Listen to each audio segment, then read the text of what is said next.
to assess damage. I can't wrap my head around the fact that the federal agency charged with leading our response to disasters cannot seem to maneuver to homes in the mountains of Western North Carolina. I mean, as an editorial, my goodness, one of the members of Congress was somehow able to navigate to these areas. I was in contact with him asking for the information because I couldn't get it anywhere else, and he was giving me firsthand accounts at the time.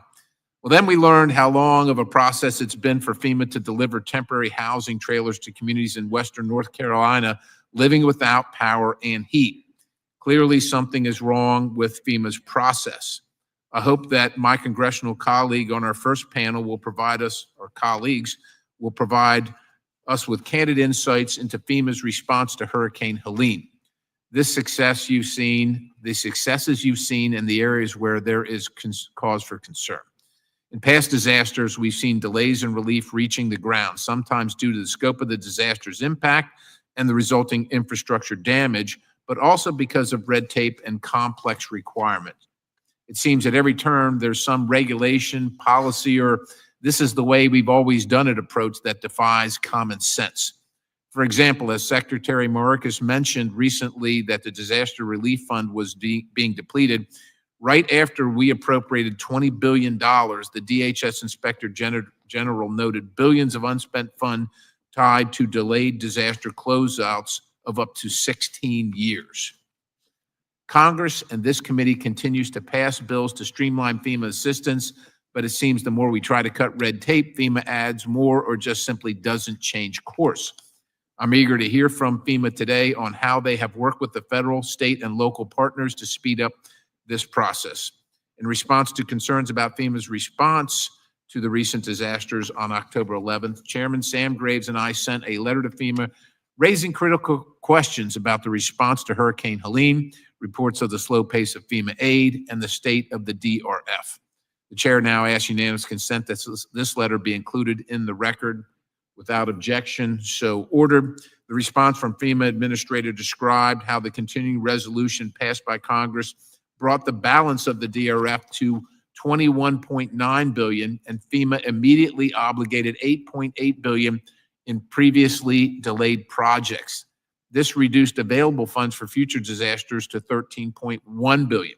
The chair asked unanimous consent that FEMA's response letter also be included in the record and without objection, so ordered. I am deeply troubled by how fast the DRF was depleted. Equally troubling is FEMA's forays into providing sheltering assistance to illegal aliens at the southern border, which has cost taxpayers more than $1 billion since 2019. Although these funds have not come from the DRF, they are certainly taking dollars and staffing resources away from helping American. Correction. FEMA's focus should remain on helping communities respond to and recover from natural disasters rather than on diverting taxpayer resources towards political initiatives like exacerbating the crisis at the southern border, climate change, or picking and choosing which homes to canvass based on political signs. With that, I look forward to hearing from our witnesses on these topics. Chair now recognizes the ranking member, Titus, for 5 minutes for an opening statement.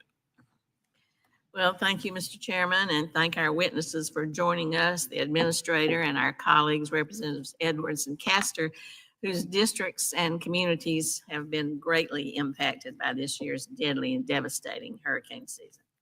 As I've said many times before in this committee and beyond, climate change and its related severe weather events have changed the disaster landscape, and they have strained capacity for all levels of government to respond.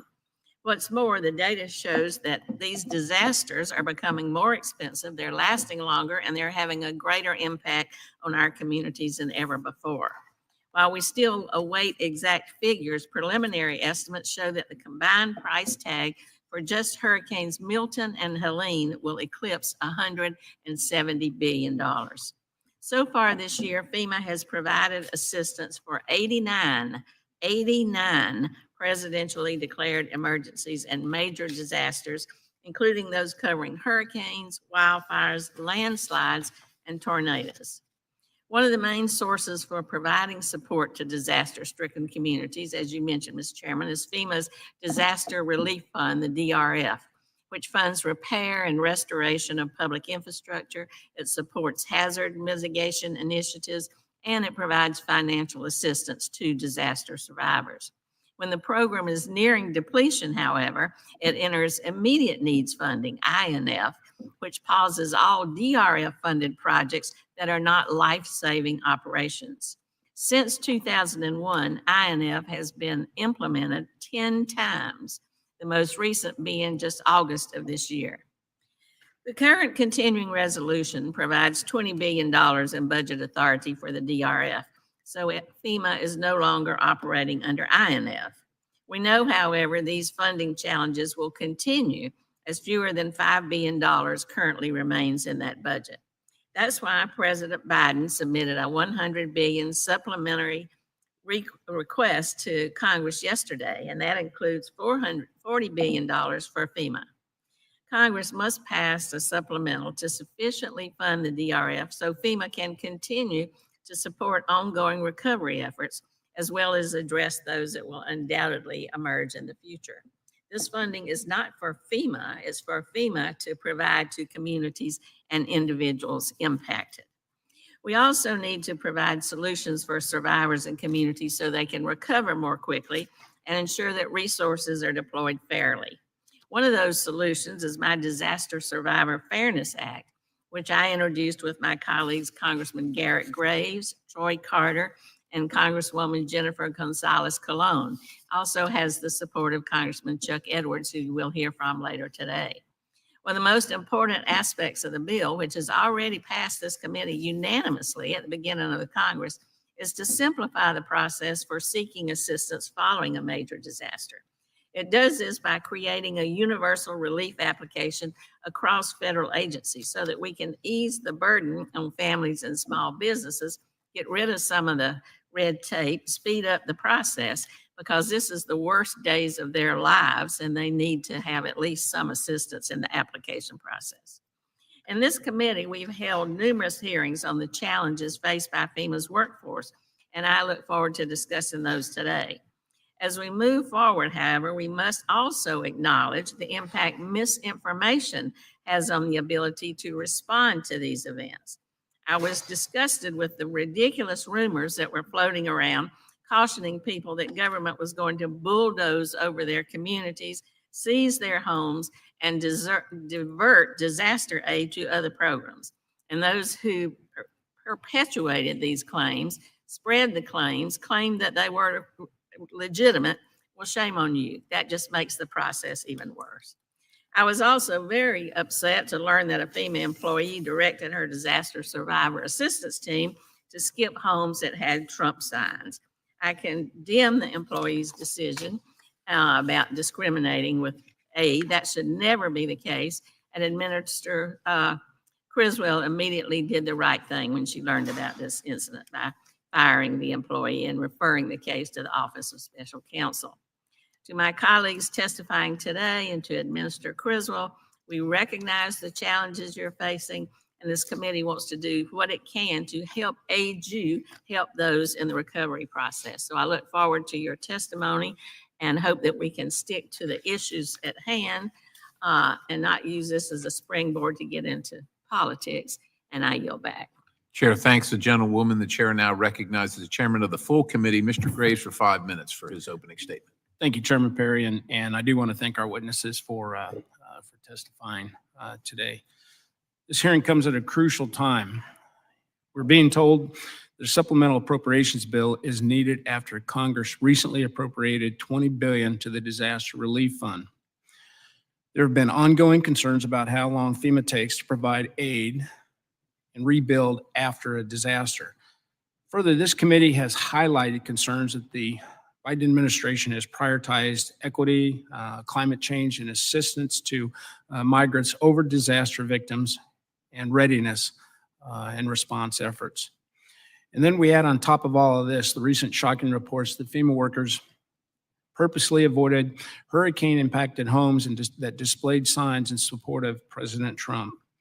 Each of these reports alone are unacceptable, but combined, they show a pattern of incompetence within the agency.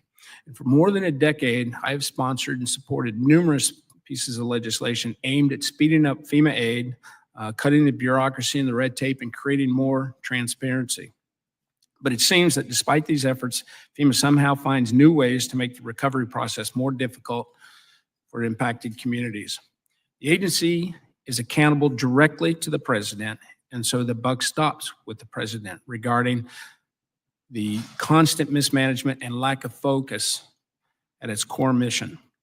And I trust that under new leadership, we will finally be able to reform FEMA in a way that works to support all Americans and refocus the agency on what it is supposed to do, and that's help people prepare for and recover from disasters without regard to an individual's political views. And with that, Mr. Chairman, I would yield back. Chairman thanks the gentleman. The chair now recognizes the ranking member of the full committee, Mr. Larson, for 5 minutes for his opening statement. Thank you, Mr. Chairman. Thank the subcommittee ranking, Dean Titus. Just one more speech and we'll get to the members of Congress panel. But thanks for calling this hearing today. The devastation that Hurricanes Helene and Milton created in the Southeast and Appalachia is gut-wrenching. Over 200 individuals lost their lives to Hurricanes Helene and Milton. The storms have left over $170 billion of damage in their wake. So that's the dollar amount we know of. Damage to water infrastructure in western North Carolina was so severe that much of the region still does not have drinkable tap water.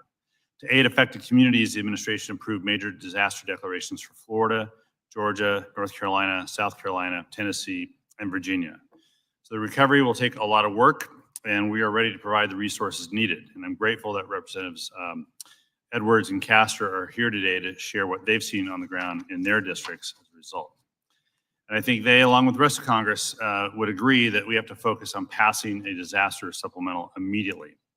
Without funding, federal agencies, including FEMA and the Small Business Administration, cannot fulfill their missions and help disaster survivors. For over a month now, the Small Business Administration Disaster Fund has been empty. In that time, the applications of over 11,000 survivors have been approved for disaster loan assistance, but they will not receive any money until Congress makes more funding available. It's not a new problem. Congress has failed to approve critical long-term recovery funds for disasters in 2023 and 24 that occurred in 21 states, ranging from Alabama and Arkansas to Texas, Vermont, and Washington State.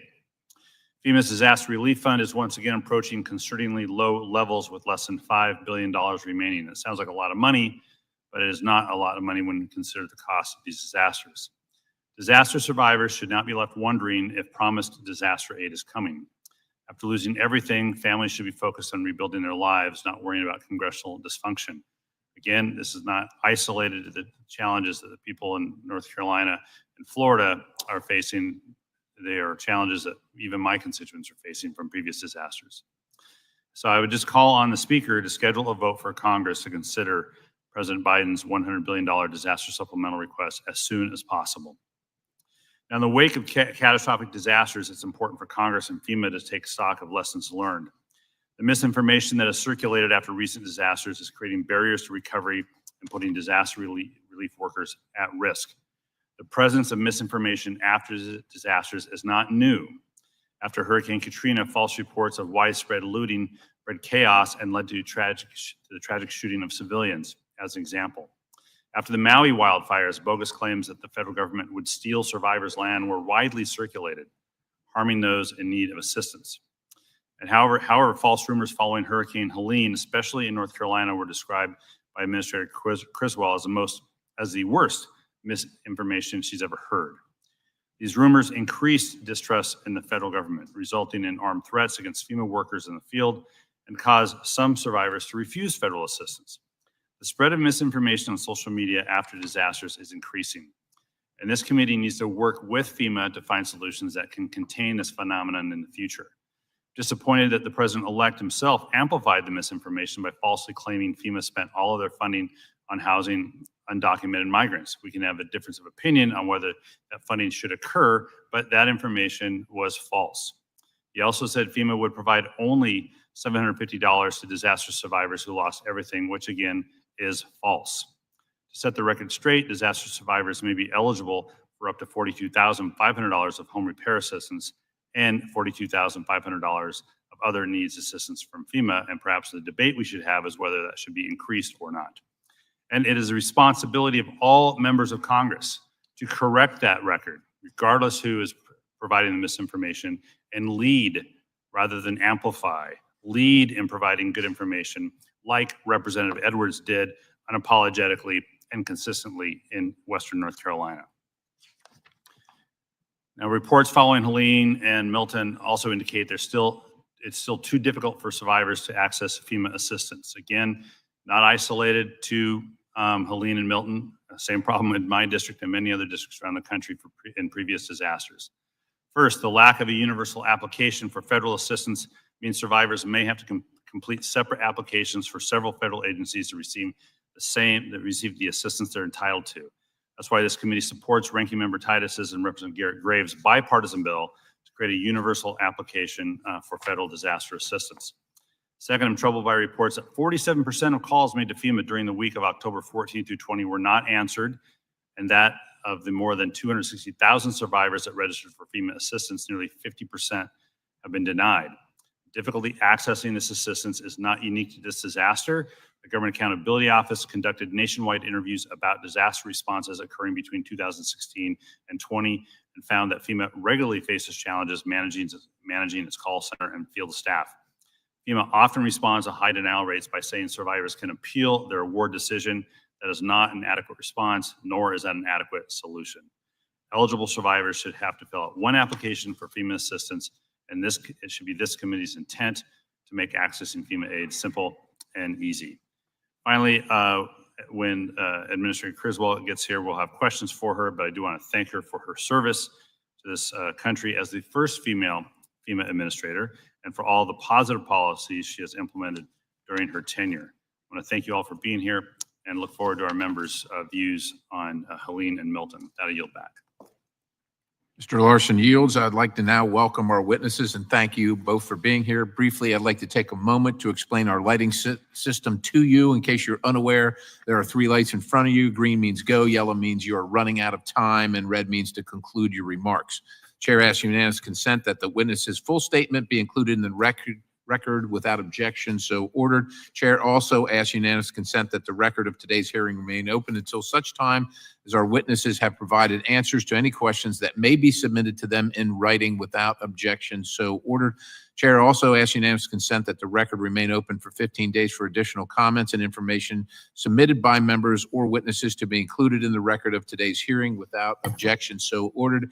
As your written testimony has been made part of the record, the subcommittee asks that you limit your oral remarks to 5 minutes. We will now turn to our first panel. With that, Congressman Edwards, you are recognized for 5 minutes for your testimony. Thank you, Chairman Perry, Ranking Member Titus, and the members of the subcommittee. I appreciate this opportunity to speak to you today about FEMA's response to Hurricane Helene in North Carolina's 11th Congressional District.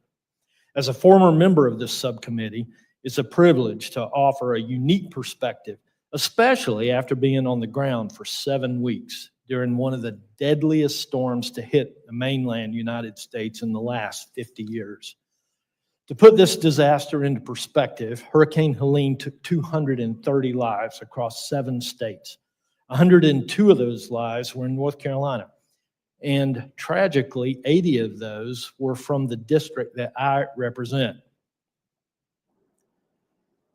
80 of those were from the district that I represent. Only 3 storms since 1950 have claimed more lives, with Hurricane Katrina being the most notable among those. The storm struck Western North Carolina on September 27, 2024. The National Weather Service issued early and dire warnings about the threat of catastrophic flooding, as 10 to 15 inches of rain had already swelled rivers and creeks.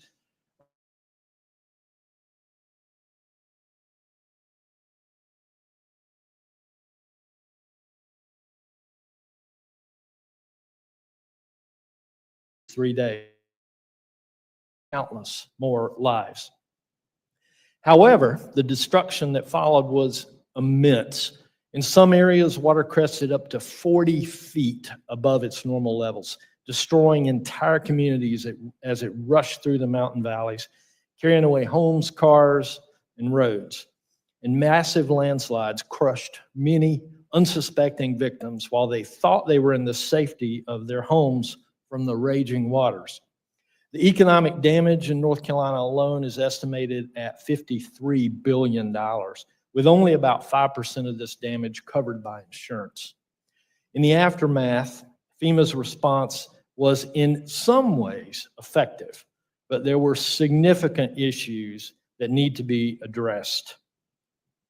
FEMA's core responsibility is to coordinate federal emergency management efforts and support state and local officials with critical resources. It seemed to me and many local officials in Western North Carolina that it took up to 3 days before there was any real visibility from FEMA. And that's just simply not good enough. Allow me to put this in perspective. The storm was over on September 27th for all practical purposes at about 10 a.m. We had 1 million people without power. We had 25 water systems destroyed. And for it to take 3 days for the visibility of FEMA is just not acceptable. There were folks in their homes, not only without power, they couldn't flush toilets, they had no drinking water. We were shut off from the rest of the world. And I can't help but think, had this been an attack on American soil, should it take 3 days to see any real evidence of help from our federal government? I would hope not. The distribution of supplies in the immediate aftermath of Helene left much to be desired. For example, on day 3 after the storm, FEMA announced to me that it had delivered 400 pallets of desperately needed water to Western North Carolina. But when asked where those supplies had been delivered, FEMA couldn't provide one single location. They deferred responsibility to the state, which left local officials in the dark about where resources were going and who could also not answer my simple question. A major concern in my district was FEMA's slow response in getting boots on the ground in some areas. For example, in one county, FEMA didn't arrive until over a week after the storm. And it wasn't until 20 days later that a disaster recovery center was opened. In addition, FEMA's communication with local governments and the public was inconsistent and at times confusing. On one occasion, FEMA sent out a press release stating that a disaster recovery center would close temporarily without informing local officials, only to retract it hours later after confusion, numerous inquiries, and local demands. Other failures include FEMA personnel changes with little or no notice to county governments, no-shows for scheduled appointments, issuing hotel vouchers to displaced families that could only be redeemed 2 hours from those displaced families' work or school, an inefficient inspection process that slows consideration of critical benefits, and the 50% threshold for substantial improvement and substantial damage definitions and their required actions are riddled with inconsistencies and irrational thinking. I could share with you many other breakdowns in the FEMA response, but 5 minutes is just not enough time. My office has also seen a significant number of casework issues related to FEMA's individual assistance process. Constituents have reported receiving confusing correspondence, especially regarding initial denials, which only adds to the stress and confusion for people already dealing with the aftermath of the storm. I don't share these issues to criticize FEMA or its employees on the ground. Many hardworking men and women are doing everything that they can in incredibly difficult circumstances. However, as Congress, it's our job to conduct rigorous oversight and ensure that FEMA is held accountable and improves upon their processes. We must address the flaws in FEMA's response to prevent further delays and confusion in the recovery process. And in conclusion, the people of Western North Carolina are tired. The grief that they're experiencing is compounded by bureaucratic missteps, delays, and poor communication. Thank you again for this opportunity, and I would welcome any questions that you may have. We thank the gentleman from North Carolina. The Chair now recognizes Congresswoman Castor for 5 minutes for her testimony. Well, thank you, Chair Perry and Ranking Member Titus, Chair Graves, and Ranking Member uh, uh, Larson, and the entire committee for the opportunity to testify before the committee today. I really appreciate the opportunity to be here with Congressman Edwards. My heart goes out to your community, Congressman. Many Floridians have a special relationship with Western North Carolina. We always think that this is a place that we can go to escape many of the impacts of the extreme hot summer heat. So I don't think there's anywhere you can go right now to escape a lot of these extreme events. So we've got to do a better job providing for our neighbors, strengthening our infrastructure. But this hurricane season was particularly costly and deadly for my community and in the state of Florida. Think of the West Coast, in the Big Bend down through Rep. Billeracus to Luna to Buchanan over probably Congressman Webster. When Milton came over, it even spawned hurricanes over on the East Coast in Rep. Mass District. So this had really started in August. Hurricane Debbie dumped an extraordinary amount of rainfall, 10 to 14 inches on the state. But the real damage came September 26th with Hurricane Helene. It roared up the Gulf, bringing a record 7 feet, 8 inches of storm surge along the coast. So it has flooded out thousands of homes. It swamped the Coast Guard Air Station. It swamped MacDill Air Force Base. That's the home to Special Operations Command and Central Command. It washed away the channel markers for Port Tampa Bay, so fuel could not be delivered.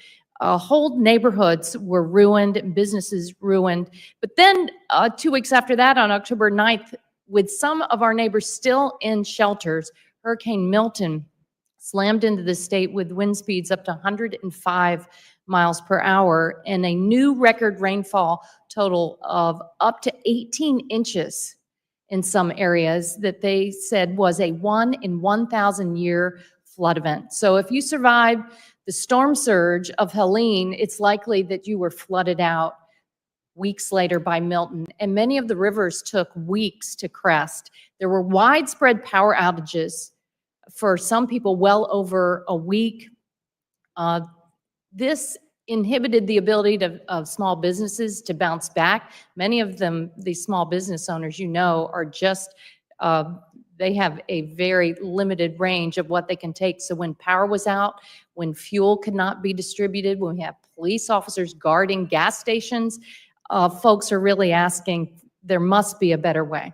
So here are a few recommendations on the aftermath and what I saw leading up to the catastrophes and the aftermath. The misinformation regarding FEMA was a real distraction. It was unnecessary. A lot of time was spent on combating that false information rather than encouraging people to sign up. Communities need to understand where the damage has occurred, and people need those emergency funds right away. I'm grateful for the federal resources and personnel that were surged into the region, including Administrator Criswell being there a couple of times, pre-positioning of resources, search and rescue, the medical assistance teams, but also the guarantee that debris could be cleaned up. Local communities, you would not believe the heartache and the cost of people having their lives out on the street. We've never seen anything like the scale of this. And to be able to say that FEMA is going to be there, the Congress is going to be there to help you clean up your communities is absolutely vital. The massive damage is going to require extensive rebuilding of homes and infrastructure across the area. And Floridians are resilient, but the impact of these back-to-back monstrous storms is straining our local resources. My neighbors are already spending more on property insurance than any other place in the country. Electric bills are out of sight. They need Congress now to follow through with help in helping them rebuild their lives. What Ranking Member Larson highlighted as the Small Business Administration, there's so many homeowners and businesses that need to tap those low interest loans. There's nowhere else to turn. You don't want them going on a credit card to with those high interest rates to rebuild their lives. We've got to replenish the SBA fund right away. President Biden's proposal of a $98 billion disaster relief bill is good. It's robust, but the Congress now has to take the wheel and make sure that these dollars are getting to where they need to be. I understand the large-scale water and wastewater rebuilding that has to go on in North Carolina, but it's also all across the state of Florida. They were swamped. They polluted our bays, rivers, the Gulf of Mexico, and we're a tourism economy. We cannot rebound with polluted waterways. We've got to be able now to build back stronger, build back in a more resilient way, one that protects the taxpayer dollar so we don't go through this time and time again. Fifth, during widespread power outages, the traditional grid is destroyed. Like I highlighted, it took weeks in some places to get the power turned back on. We've got to be smarter about our electrical systems in this country and build in a more resilient way with microgrids, solar battery systems that can safeguard our critical infrastructure. We had hospitals lose power with patients inside. We had community health centers massively damaged. We had shelters where people were trying to stay safe and the power went out for weeks. We've got to do a better job making sure that these places are safe and resilient from these extreme weather events. I'll highlight a few other things in written testimony and answers to the committee, but thank you for inviting me to this important hearing today. The heating climate is costing us a lot, and we need to better adapt for our pocketbooks and for our people. Thank you very much for the chance to be here. Chair thanks our witnesses. Are there questions?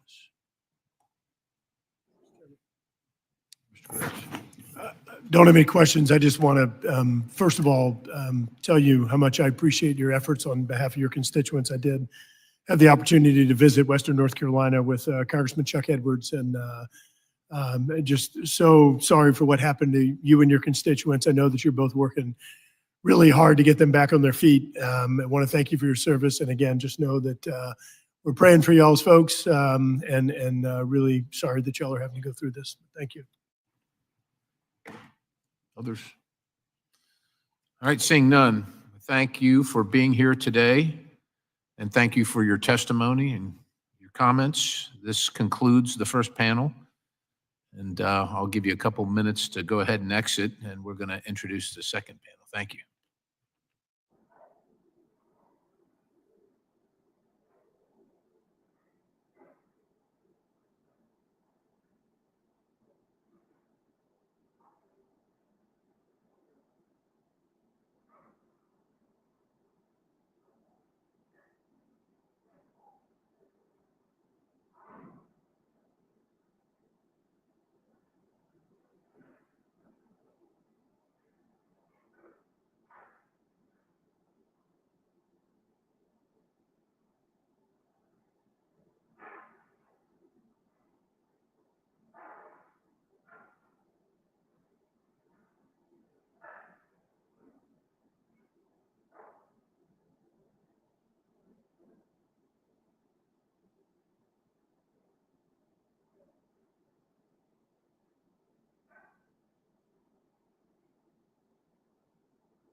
All right, Administrator Criswell, thanks for your patience here, and thanks for your service. I'm going to welcome you as the FEMA Administrator to our second panel.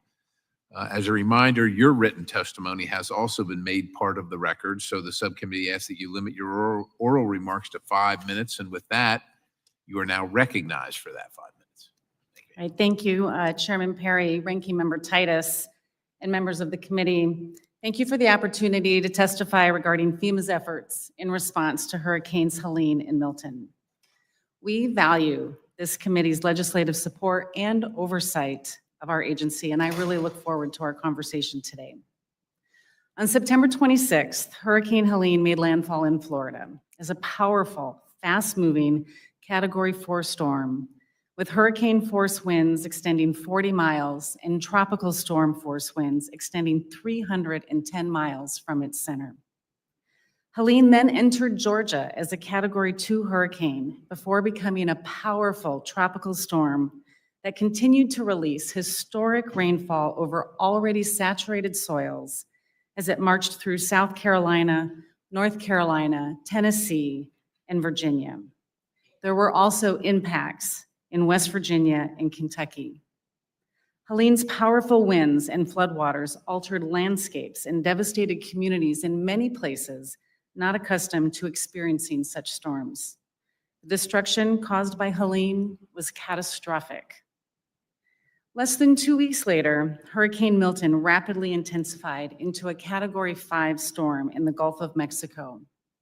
After making landfall in Florida as a Category 3, it moved across the state into the Atlantic, spurring a formation of tornadoes and leaving an overlapping trail of destruction in many communities still reeling from Hurricane Helene and Debbie. Many of these same communities were still recovering from Ian, Adelia, and Debbie from previous years. Our hearts have been heavy with the stories of survivors we have encountered. People who lost their loved ones, their homes, and their businesses. These two catastrophic storms led to the loss of over 200 lives and caused extensive damages to homes and neighborhoods across the impacted states. There was also widespread disruption of critical services across the southeastern United States, including the obstruction of transportation routes, which isolated some homes and communities. FEMA's mission statement is a simple one, spelled out in 7 powerful words: helping people before, during, and after disasters. And in my written testimony, I have provided a detailed account of FEMA's preparation, pre-positioning of assets and personnel, and coordination with other federal agencies in support of our state, local, and tribal partners. I have described in detail how FEMA responded to these 2 storms across 8 states, mobilizing the full weight of the federal government to help impacted areas that were not accustomed to this kind of disaster, prioritizing search and rescue efforts, reopening roads to reconnect hard-to-reach areas, delivering essential food, water, and other supplies to residents, and restoring critical infrastructure. And I have described how FEMA is leading recovery efforts in the impacted states, doing everything we can to cut through red tape and expedite assistance to survivors.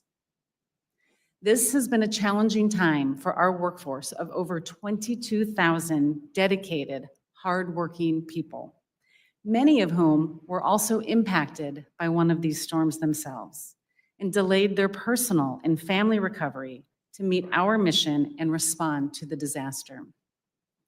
Our workforce persevered through all of the challenges I've just described, and they also persevered through a difficult security environment generated by misinformation about FEMA's work spread through social media. We help all survivors, all people, obtain all of the assistance that they are qualified for under the law, and misinformation was making that work much more difficult.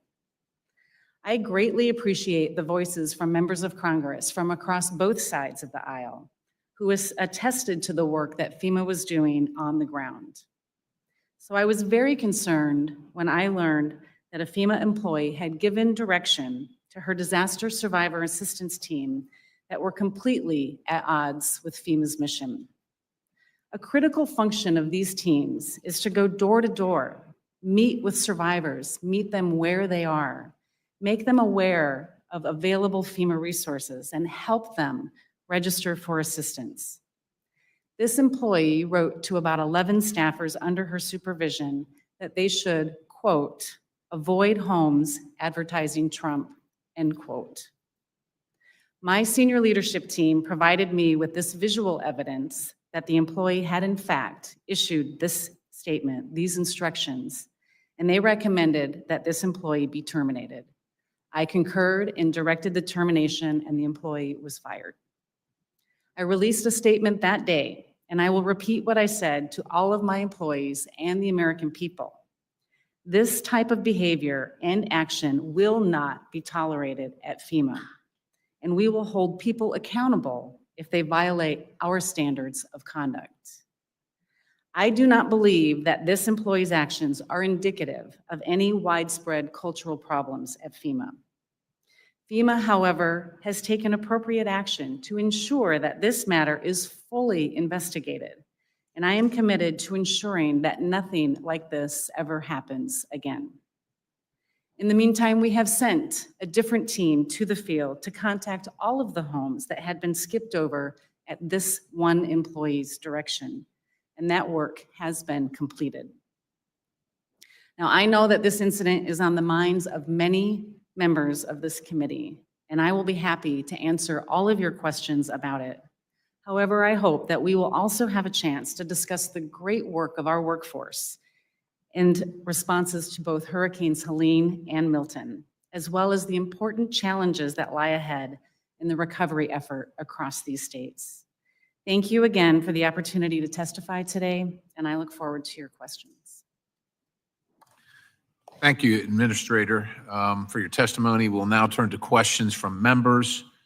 The chair recognizes himself for 5 minutes. Administrator, last week we sent a letter signed by myself and all the committee's Republican members to you about the recent allegations that you just mentioned. FEMA workers skipped the homes of supporters of the president-elect. And following the allegations, you issued a statement that one FEMA employee departed from FEMA's values and was terminated. However, she alleges that those were the instructions from FEMA when she was deployed. She asserts that FEMA supervisors and leadership were aware. And independently, we've received reports of similar practices in places like North Carolina. Tell me about the investigation. Tell me about the investigation. Who's conducting it? And has there been an IG investigation initiated by yourself or anybody in FEMA? Chairman Perry, there is nothing in our policies, in our procedures, in our training that would direct any employee to bypass anybody's home based on their political party. I cannot speak to what her motivations were, but this came to my attention again on November 7th. I directed my team to get me information. They gave me factual information on November 9th, which is when I directed the termination of this employee.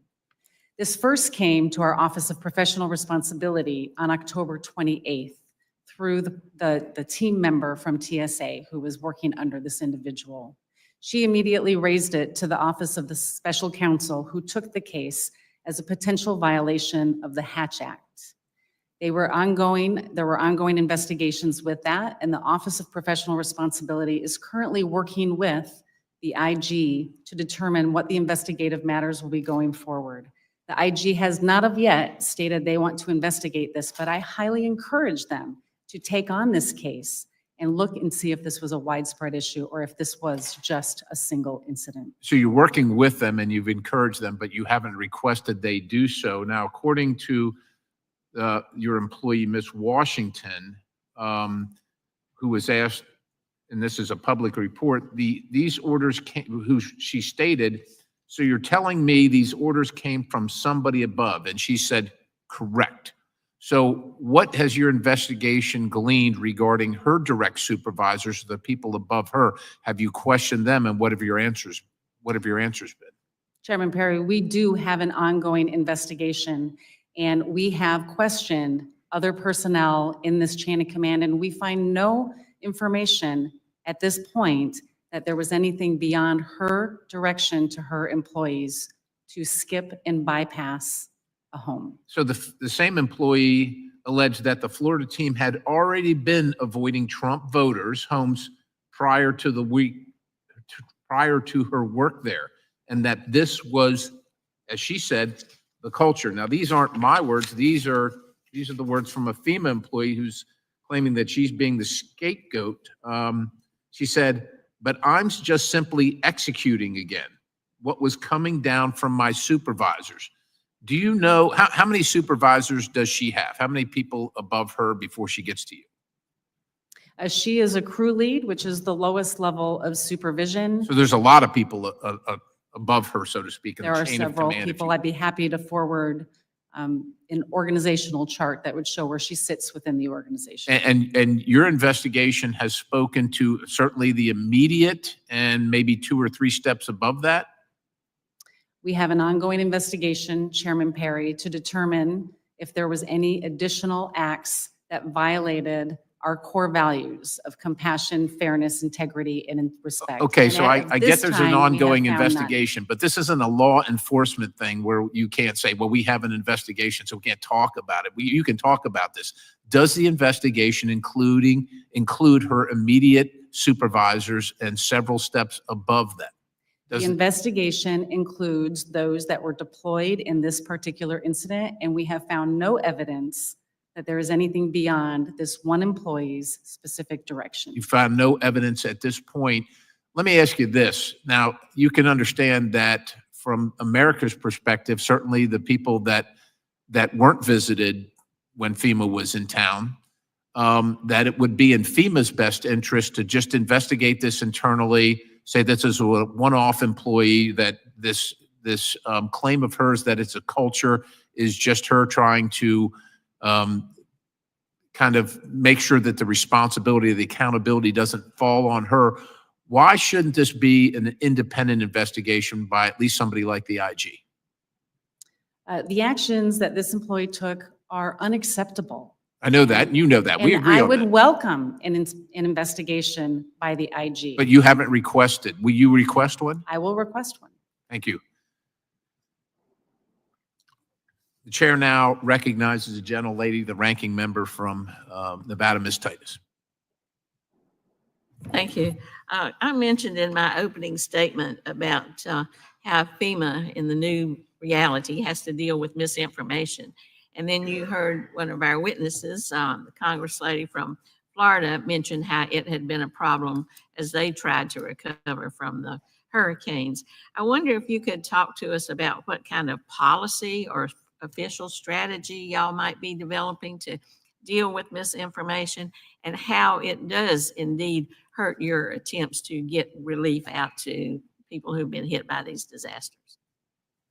Ranking Member Titus, we have experienced some level and type of misinformation probably throughout FEMA's history. We have a standard practice of standing up a rumor control page where we can put factual evidence out there. Because part of it is we also have a lot of people that are trying to defraud those that have just lost so much and pretending to be a federal agency such as FEMA to register even on their behalf. So we have had a standing practice of when we identify this information of standing up some type of mechanism to ensure that the general public can get factual information from a validated government source. In this case, it would be our source. But we continue to see this rise. We saw an increase in the amount of misinformation during the response to the Maui wildfires. But the amount of information and misinformation that we saw during the responses to Hurricanes Helene and Milton was at a scale that I had never seen before. And so this requires us to now include in our planning and preparedness how we are going to be able to reach people. The goal is not necessarily to take down misinformation, but how do we ensure that people are getting actual correct information so they're not afraid to reach out to their federal agency and apply for the assistance that they need, that they deserve, and that they're eligible for under the law. Do you provide this information in different languages, and do you work with community leaders who can help you to get the information out, just not elected officers, but church leaders or civic leaders? We work in a number of ways. For example, during Maui, we had one of our Native Hawaiian employees develop a public security safety announcement and delivered that out through her own social media channels to let people within her community know that they could and should apply for assistance. I remember an opportunity during Hurricane Ida in Louisiana, where we found a Vietnamese community and we developed information in their native language and sent it out through their channels. And it was one of our most watched videos on FEMA, so we could get them actual information about what resources were available for them. We have a strong network through our faith-based leadership team to reach out to local faith leaders to help us get the information out to individuals and communities that may be apprehensive to try to reach out and apply for assistance. This is a team effort. It takes all of us in this holistic approach to be able to ensure anyone that was impacted by any natural disaster has access to the programs that we have and that we remove the barriers for them receiving the critical assistance to start their recovery process. Thank you for that. You know, GAO consistently reports that y'all are drastically understaffed. We've tried to address that by having people be able to take time off and go back to their jobs to go and fight disasters. I think the most recent figure was 35% below what's needed. And we continue to put increasing demands on the agency. We point out how they fail to be there in a certain amount of time, or not enough people on the ground, or not fast enough. But if you don't have the people and the resources to do this work, what can you expect? So could you talk to us a little bit about how you're addressing those staffing challenges and what we might do to be able to help you? The number that we report on our daily operations brief, which has been in the news as of late, showing that we had less than 5% of our personnel available, is one very specific part of our workforce, and that's those that are solely responsible to deploy to disasters, our disaster workforce. We have a layered staff to approach when we have multiple events or catastrophic events like we experienced during Hurricanes Helene and Milton. We reach out to our steady state staff and we deploy them out into the field. We have our surge capacity force, which can bring in members from across the federal government that can go out into the field for 30 days. And we had over 800 members from across the federal government that went out into the communities to support them. This type of layered staffing approach is what we plan for. We plan for multiple events like this, but we appreciate tools like the CREW Act that was passed recently that give us the flexibility to recruit more people into our reservists, our intermittent workforce, which are really the heart of what we do. And that's the workforce that we need to continue to focus on, because we don't need everybody every day. But given the amount of disasters that we are experiencing, this surge availability of our intermittent, our reservist workforce is critical to us being able to do the work. Thank you. Yield back. Chair, thanks you, Gentlelady. The chair now recognizes the gentleman from Louisiana, Representative Graves. Thank you, Mr. Chairman. Administrator, thank you for being here. I want to make note, Mr. Chairman, we've discussed Hurricane Helene and Hurricane Milton. We have not discussed Hurricane Francine. Administrator, I want to thank you for coming down to Louisiana for that, but I want to tell you why we're not talking about that today. We're not talking about that today because the citizens of Lafourche and Terrebonne Parish, where that hurricane made landfall, imposed both a sales tax and a property tax on themselves, have invested nearly $1 billion in building hurricane protection.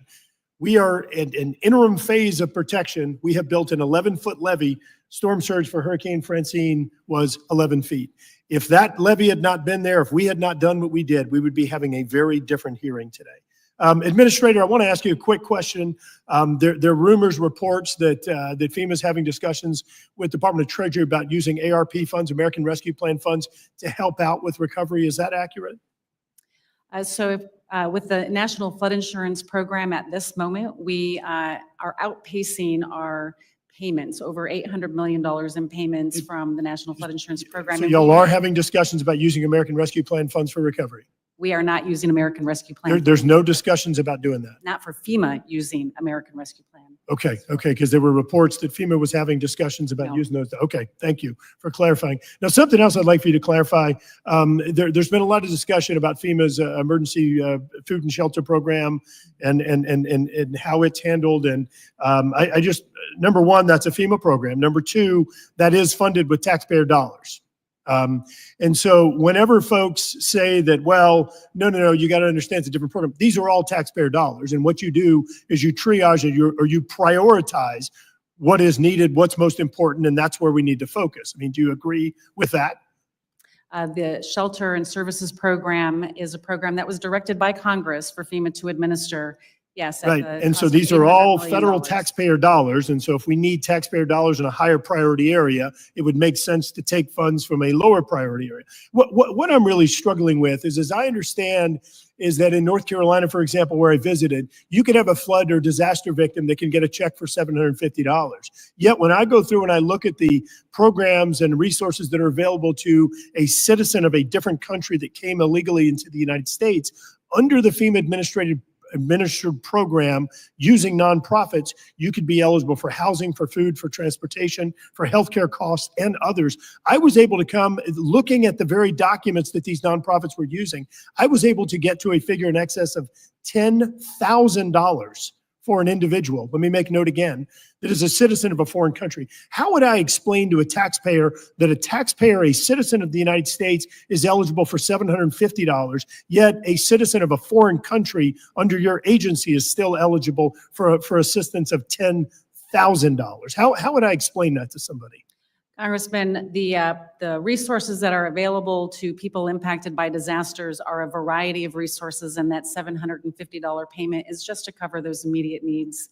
They are eligible for $42,500 in fiscal year '24 for housing assistance and $42,500 for other needs assistance. Those are the programs that are available to people that were impacted by disasters. So it's very clear that today, and I just visited North Carolina just a few weeks ago, it's very clear to me that there are folks that are in need right now.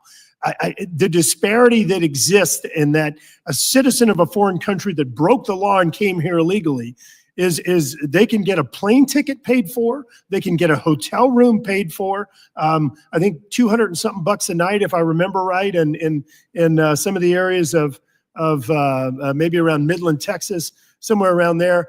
Again, healthcare, food, clothing. We have citizens of our own country that I engaged in North Carolina weeks and weeks after the disaster that have some of those same needs.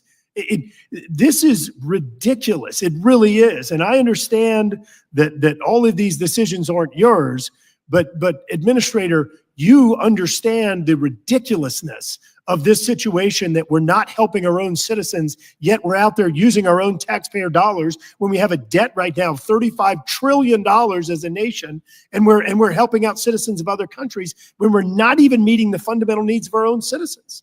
This really is an unacceptable situation. And I think if I were in your situation, yes, I understand you're asking for $100 billion, but I think that we should be looking and asking for reprogramming opportunities, because we've got to prioritize the limited resources that our nation has and focus upon our own citizens.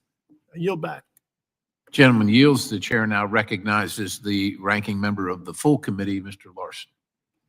Thank you, Mr. Chair. Just to maybe sum up, I heard you say in the case of North Carolina, and probably in the case of Washington State, if something similar happened, someone would be eligible for up to $85,000 of aid. Is that what I heard you say? 42.5 plus 42.5? Yes, sir. 42,500 for fiscal year '24. That went up in fiscal year '25. But that also does not include the amount that we pay to support people in hotels, the amount that we put in to support people in manufactured housing units or rent reimbursements. Those do not come out of their 42,500. And on the emergency shelter support program, did FEMA create that program? That program was directed by Congress. Congress created that program Congress created that and program. told you to do it. And asked me to do it, directed me to do it. Yeah, then we don't ask you to do it. Yeah, you don't. We told you to do it.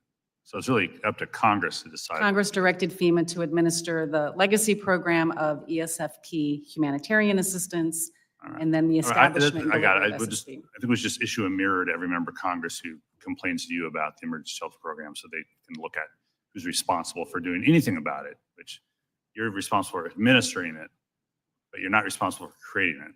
Correct. On the disaster relief, so it's $100 billion as a request, not $100 million. 100 billion, Yeah, would it 40 be- billion of which is FEMA's request. 40 billion, which is FEMA's request. And tell me why FEMA needs that supplemental funding especially for a disaster relief fund before the end of the year. We were given the ability to spend against the fiscal year 25 budget with the continuing resolution, Right. which was just over $20 billion. Right. We went into that with a negative because we had paused close to $9 billion in payments through our immediate needs funding for fiscal year 24. Right. So the first bills that we paid were those recovery projects in communities across the United States. In Hurricane Helene and Milton, those costs are expensive, and the cost to respond to these two disasters is outpacing all other disasters in the previous 10 years except for Hurricane Maria. And so that is. And I don't want to diminish the importance of Helene and Hurricane Helene and Milton, but in that $9 billion, some of that money went to places that weren't in the Southeast or Appalachia because of outstanding disaster recovery requests. Is that right? It was projects, over 3,000 recovery projects across the United States. We were not able to reimburse while we were in immediate needs funding. And so that was the 20 billion, and now you're spending the 11 billion plus that which you need otherwise because of Helene and Milton and because of the other outstanding requests that Congress hasn't funded since October 23 and the last supplemental disaster request. Is that right? We have been very transparent with Congress about what the health of the DRF is and anticipated a shortage going into fiscal year 24 as well as fiscal year 25. We have put forth 2 supplemental requests in fiscal year 24, neither which were allowed. And so we find ourselves in a situation. Neither of which were passed. Were passed. Yeah, right. Yeah. No, we're allowed to pass them. We chose as a Congress not to, which is, again, we should, for some of this, we need to be looking at ourselves, but for some of these things, we need to be looking at you. For instance, on individual assistance, a universal application as for instance, we want to get Representative Titus and Representative Graves' bill passed. So there's a universal application instead of having to fill out several applications just to get, it's like trying to fund a road. We got to go for 5, 6 different grants to get a road funded in transportation rather than just get the one pot of money to do this. And for someone who's in a situation where they're trying to find a place to live because of a disaster, we need to cut down on the time and on the paperwork that they have to do to get access to this. So can you talk a little bit about the need for a universal application? Yeah, the Disaster Survivor Fairness Act, we really appreciate, the efforts that have gone forth with this because it gives us a lot of flexibilities. It allows us to do direct repair to homes, but the other piece is about the universal application. We want to reduce the burden that these individuals are facing after they have just experienced probably the worst day in their life. And so to be able to make it easier on them is the goal of the universal application. I want to just conclude by talking a little bit about the politics of the situation. And I condemn what this employee did as well. And playing politics with disaster aid hurts Americans. It hurts all of us, especially when they need the government most. So it's troubling that even the president-elect said he would deny disaster aid to California if the governor there doesn't listen to him. And at an event in September, the president-elect said that the governor of California is going to sign those papers. If he doesn't sign those papers related to California water policy, he won't get money to put out all the fires, and we won't give him the money to put out fires, and then he's got problems. And it's not the first time he's done something like this. And in 2019, the president-elect tweeted billions of dollars are being sent to the state of California for forest fires that with proper forest management would never happen unless they get their act together, which is unlikely. I've ordered FEMA to send no more money. The point I want to make is that it's up to this committee to responsibly hold anyone accountable who is seeking to politicize disaster aid, from a crew leader at FEMA to the president-elect or the president. None of this is acceptable, and we have a responsibility to hold everyone accountable for these comments that get in the way of getting disaster aid to people. And with that, I yield back. Chair, thanks, gentlemen. The chair now recognizes the representative from Mississippi, Mr. Ezell. Thank you, Mr. Chairman. And thank you, Administrator Criswell, for being here today. A few months ago, you agreed to consider the flood maps fully funded by the Mississippi State Legislature and implemented by the Southern Mississippi Planning and Development District. I appreciate your commitment, and as so many of my constituents are suffering due to FEMA's outdated, inaccurate flood maps. Last month, I hosted a roundtable on this issue and was pleased to hear that your staff is working in good faith with district stakeholders. I'll give credit where credit's due. However, as we've discussed today, the recent reports of one of your staffers intentionally withholding federal aid solely on political preferences beyond unacceptable and dramatically increases the political divide in our country. Unfortunately, we could keep hammering this point, but today I'm not here I want to focus on something else, some of the things going on in my district. One of my goals as a congressman is to improve the efficiency of FEMA. During my first term, I have engaged with Regional 4 regarding the dozens of projects in my district from the Gulf Coast to the Pine Belt that have drug out far too long without a resolution, or in some cases, even without a clear update. These include projects throughout Biloxi, Gulfport, Long Beach, Pass Christian, Bay St. Louis, Waveland, and Hattiesburg. Here's a timeline of events my staff and I have discussed with your team at Region 4. Administrator Criswell, this upcoming August will be 20-year anniversary for Hurricane Katrina, 20 years. That's nearly 2 decades. The city of Biloxi is still waiting on some of their infrastructure projects.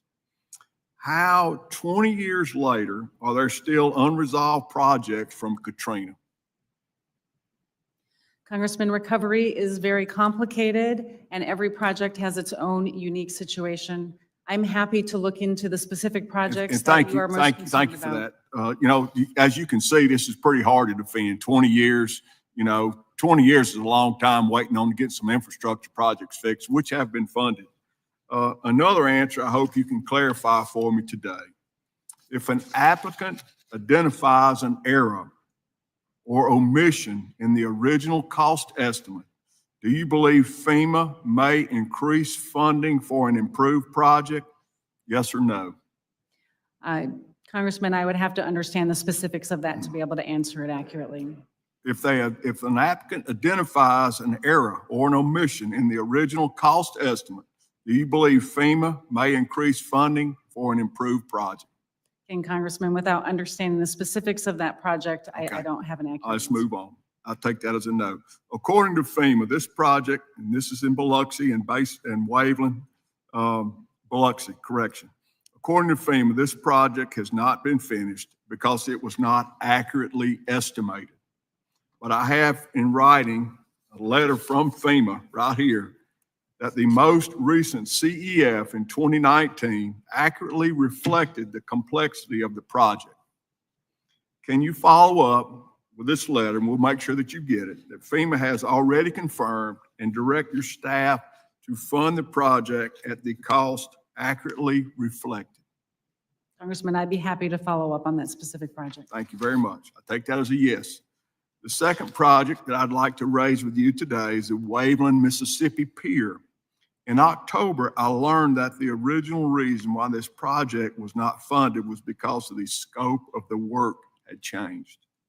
However, the city has told me the project has not changed since day one of the disaster. Now I'm hearing the original project reflected what the city says, but your agency claims it should not have. So now we're kind of back to step one. This stuff just gets so confusing. Our people just don't know which way to go sometimes. So what's it going to be? Was the mitigation work never included to begin with, or did FEMA include this work by mistake? Again, confusing. We get one answer from you sometimes, and we try to go along with it, and things just keep changing until it gets so confusing, until nobody really knows what to do. So we got to get this figured out. As we can see how this creates so much uncertainty and confusing to people who are trying to navigate through the process, because Waveland's got issues going on right now. My staff and I have worked tirelessly to try to work some of these things out with FEMA.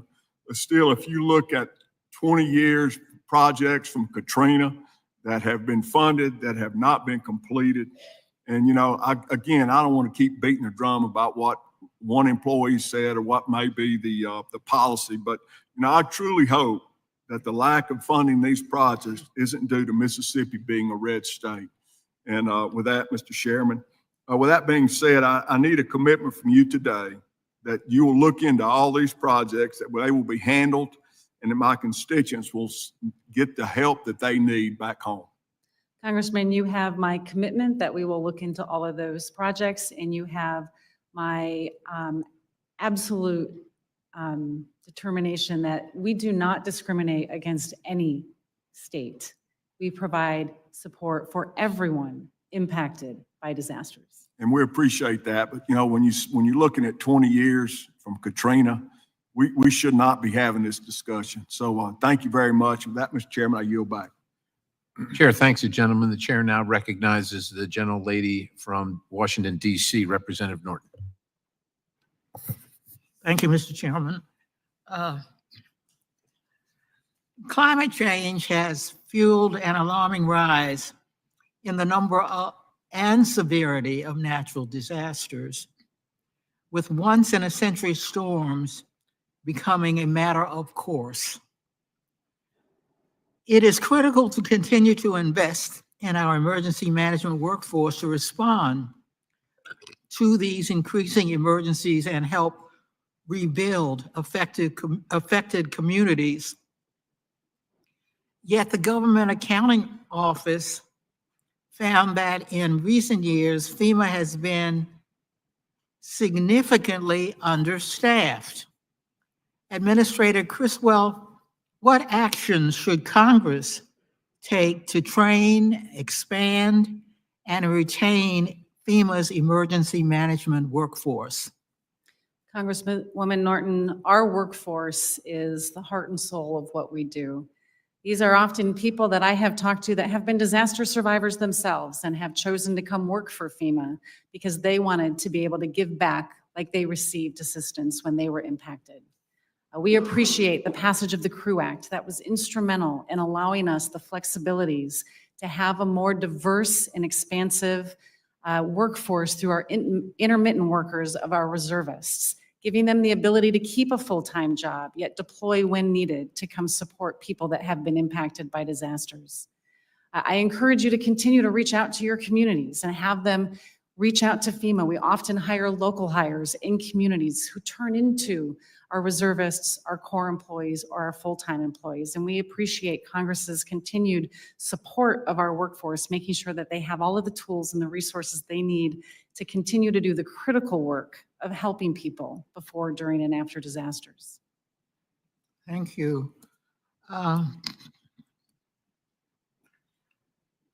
Administrator Criswell,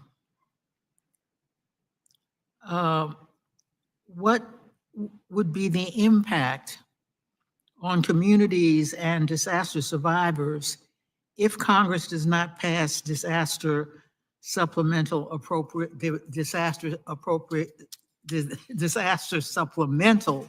appropriation bill? Our current balance within the Disaster Relief Fund is just under $5 billion. We went into immediate needs funding earlier this year in August when we reached a $3 billion mark. We expect without a supplemental that we will have the need to go back into immediate needs funding within the next few weeks without a supplemental. What that means is we will continue to support the life-saving, life-sustaining work, especially what's going on in Western North Carolina and all of the states impacted by Hurricanes Helene and Milton. But we have to pause the reimbursement to communities that are rebuilding. FEMA reimburses communities as they rebuild and repair their critical infrastructure. Many of these small rural communities often can't move on to the next project until they get reimbursed from the one that they are waiting for. And so this has a significant impact on a community's ability to have an effective recovery when they don't have the cash flow because they're waiting for the federal government to reimburse them for what they are eligible for under the disaster declaration. I commend you and FEMA's thousands of staff from across the country who left their homes to deploy to communities in need and provide them with assistance in the face of destruction, trauma, and loss. And I urge the House to bring a disaster supplemental appropriations bill to the floor immediately. And I yield back, Mr. Chairman. Chair, thanks you, gentlelady. The chair now recognizes the representative from Utah, Representative Malloy. Thank you, Mr. Chairman. Administrator Criswell, I've been sitting here listening to some of my colleagues talk about how FEMA is battling underfunding and understaffing and misinformation. And I just want it noted that I think the willingness of the public to believe information is a symptom of distrust of federal agencies. And being here and answering questions and addressing these problems is probably the best thing we can do to battle misinformation. If FEMA employees are making political decisions that they shouldn't make and being fired for it, and we're talking about it here, I think that'll help.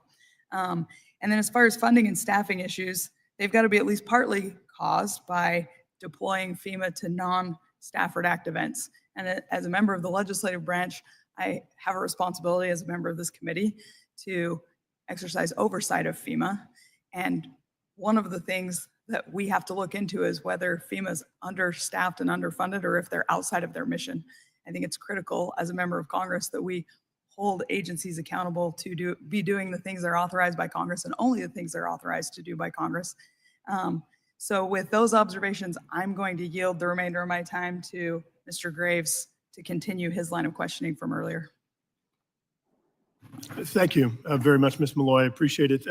Administrator, I want to get something clear here. I mean, I understand you're saying that there's $42,500 in programs that are available. Let me say it again. There's still $10,000 and maybe even more available for citizens of illegal countries that have come here illegally from other countries that are not citizens of the United States. So I don't think that we reconcile by saying that, oh yeah, but they could potentially be eligible for this much.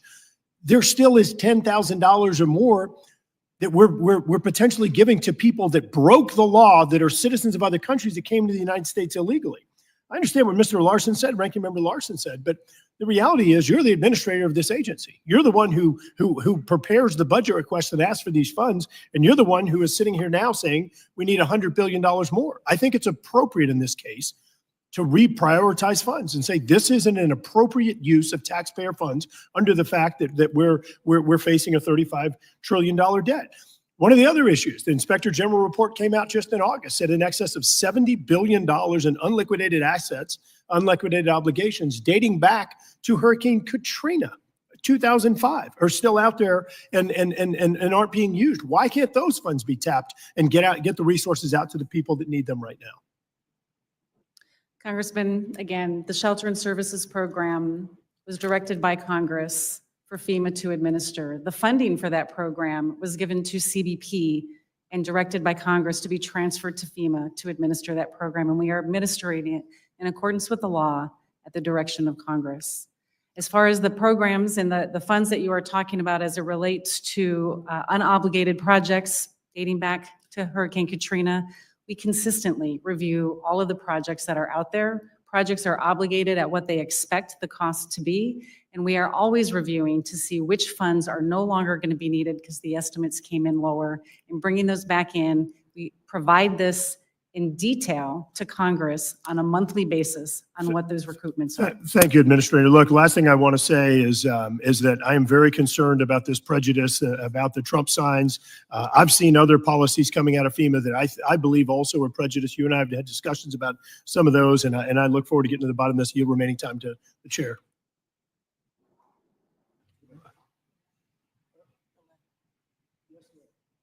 Who'd you yield to? Okay.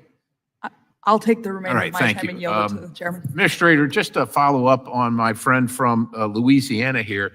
Look, you're an American citizen, Shelter and Services Program, we get it. We agree. Look, not something I would vote for, but it happened, and you have the job of administrating. But you're an American citizen. You see illegal foreign nationals receiving money in the tune of billions of dollars in this administration alone, while your own citizens in your own country for, dealing with an agency for which you work and are being criticized right now because they're not getting the money. Have you requested a reprogramming of this money?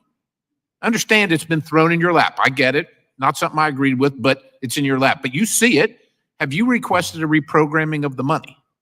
This is funding, Chairman, that we were directed to administer by Congress. We are administering it at the direction of Congress. And you have no interest in reprogramming it? This is funding that was directed to us to administer. I understand, but you're a citizen too. You're working here. So do you see this as a misalignment of priorities when you're asking for more money, maybe rightly so, asking for more personnel, knowing that millions, hundreds of millions, $1 billion sent to people here illegally, while people, the citizens of this country, for which the administration and the organization that you work is supposed to be there for them, aren't receiving that money? Do you have any interest in requesting a reprogramming of that funding? This is funding that was given to CBP and directed by Congress to transfer to FEMA to administer the shelter and service. Yes, ma'am. I understand that, and I guess I get your answer. I would just say this in support of this organization called the Cajun Navy. People are frustrated and upset with FEMA's response, maybe rightly so, maybe not rightly so. But it seems to me that this nonprofit known as the Cajun Navy can get in the game immediately, make changes on the fly that impact people's lives. They don't have to go through a bunch of red tape and cry, we don't have people, we don't have money. They get people and equipment to the site on time and make a difference. And quite honestly, that's what FEMA should be doing. So maybe FEMA should go talk to the Cajun Navy and say, why can't we do what you're doing? What do we got to change here to do that? And with that, I yield, and I now recognize the gentleman from California, Representative Garamendi.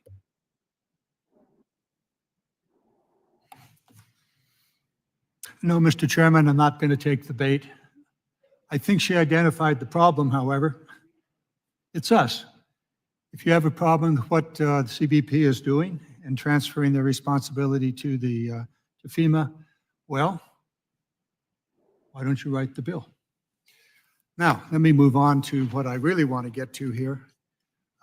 Yes, there is a shortfall of funding. I think it's been discussed multiple times here. In that funding program, or the shortfall, there is a question about unpaid obligations. We've heard about 20 years ago with Katrina, but there are some that are much more recent. Specifically, the COVID response in 21, 22. There was a federal program authorized in the American Rescue Plan that hospitals and other agencies were directed to provide services, and FEMA programs would reimburse them.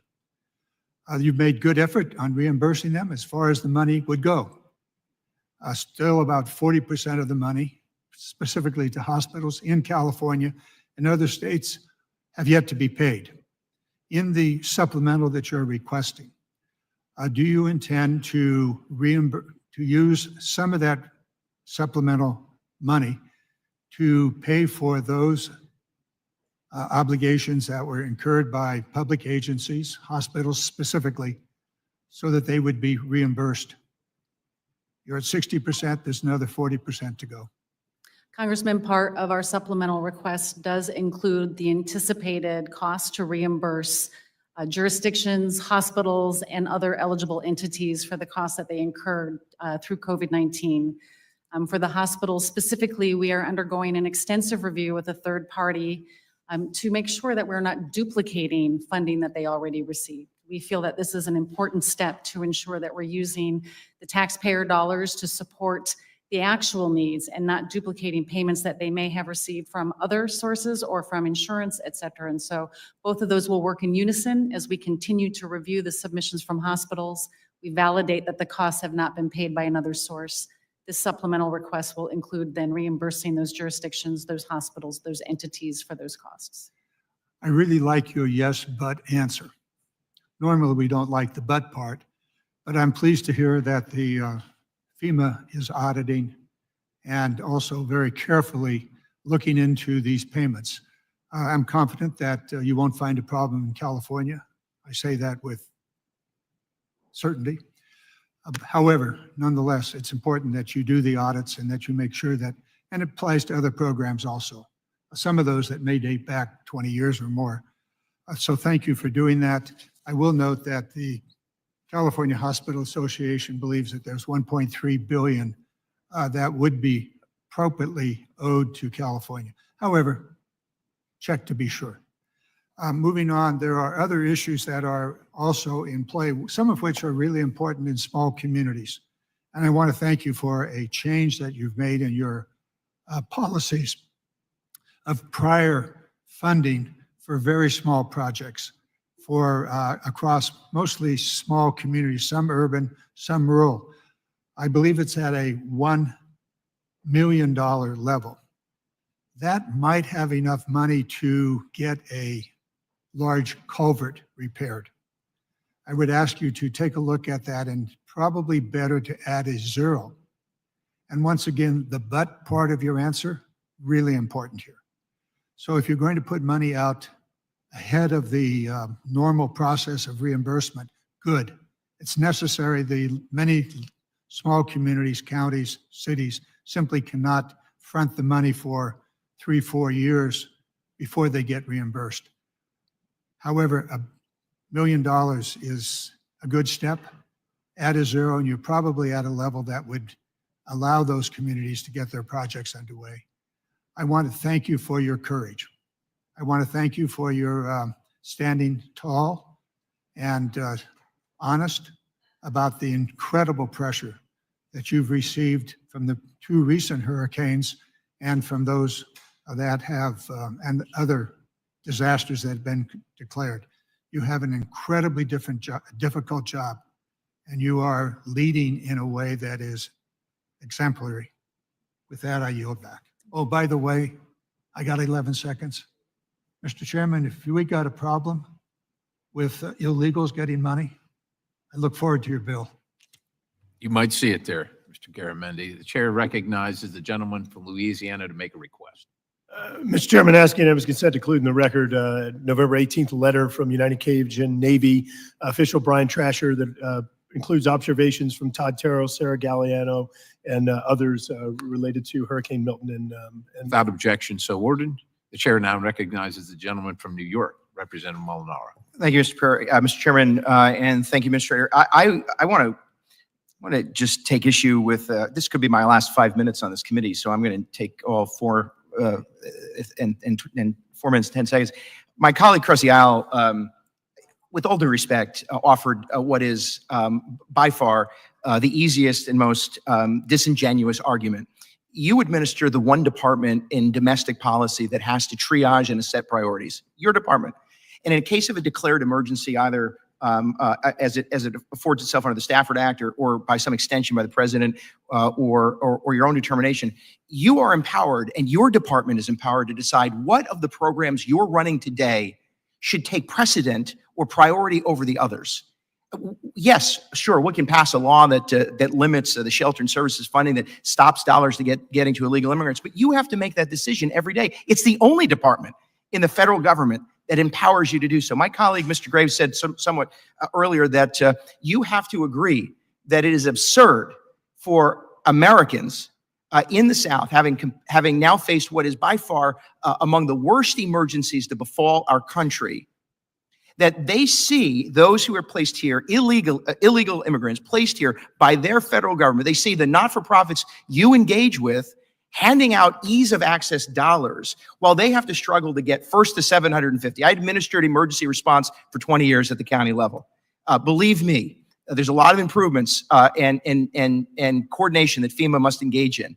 But do you see the absurdity? Because I haven't heard an answer that suggests it. Do you see the absurdity that American citizens are getting their 750 and then, yes, struggling through a very complicated process to meet the thresholds necessary to get the aid they need to have housing, food, and shelter, while your agency is contracting with not-for-profits to easily hand out access to those who are placed here illegally? Do you see the absurdity?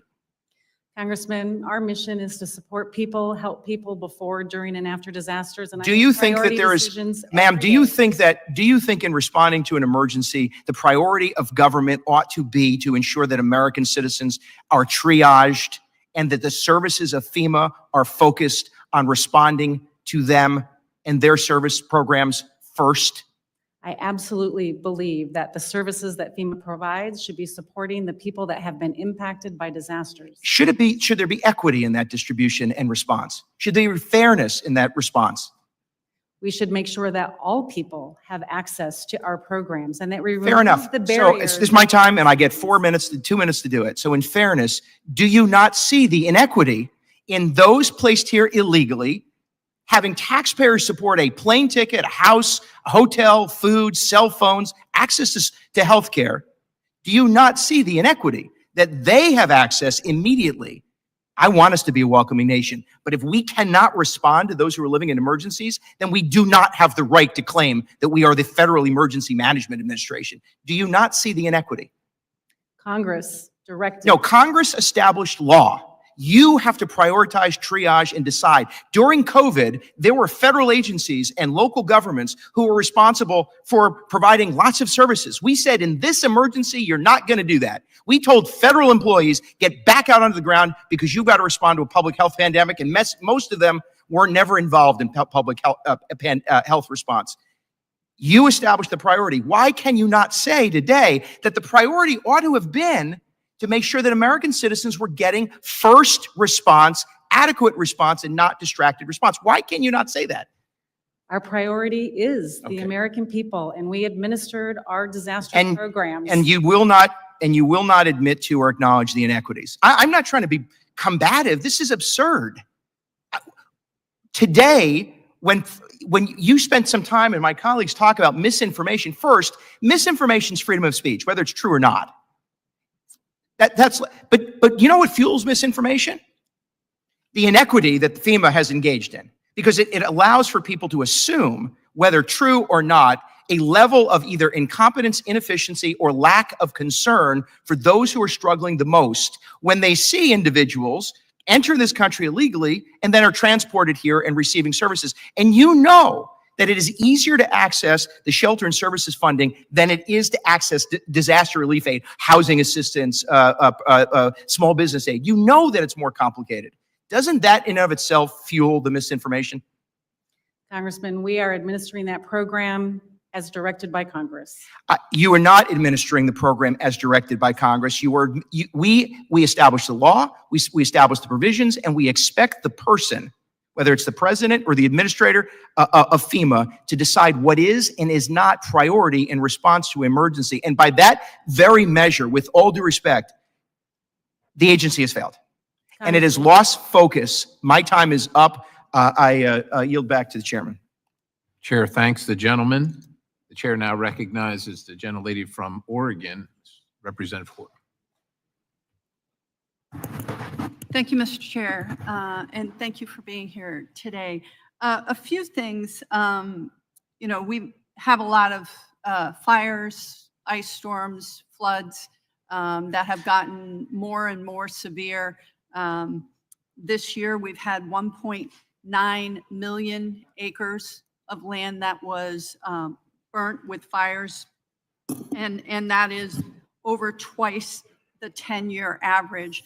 But as things are getting hotter and drier and climate is getting more extreme, some of my colleagues want to argue about why, but what I want to say is the fact of the matter is FEMA is set up for when natural disasters happen every once in a while, maybe every 6 months.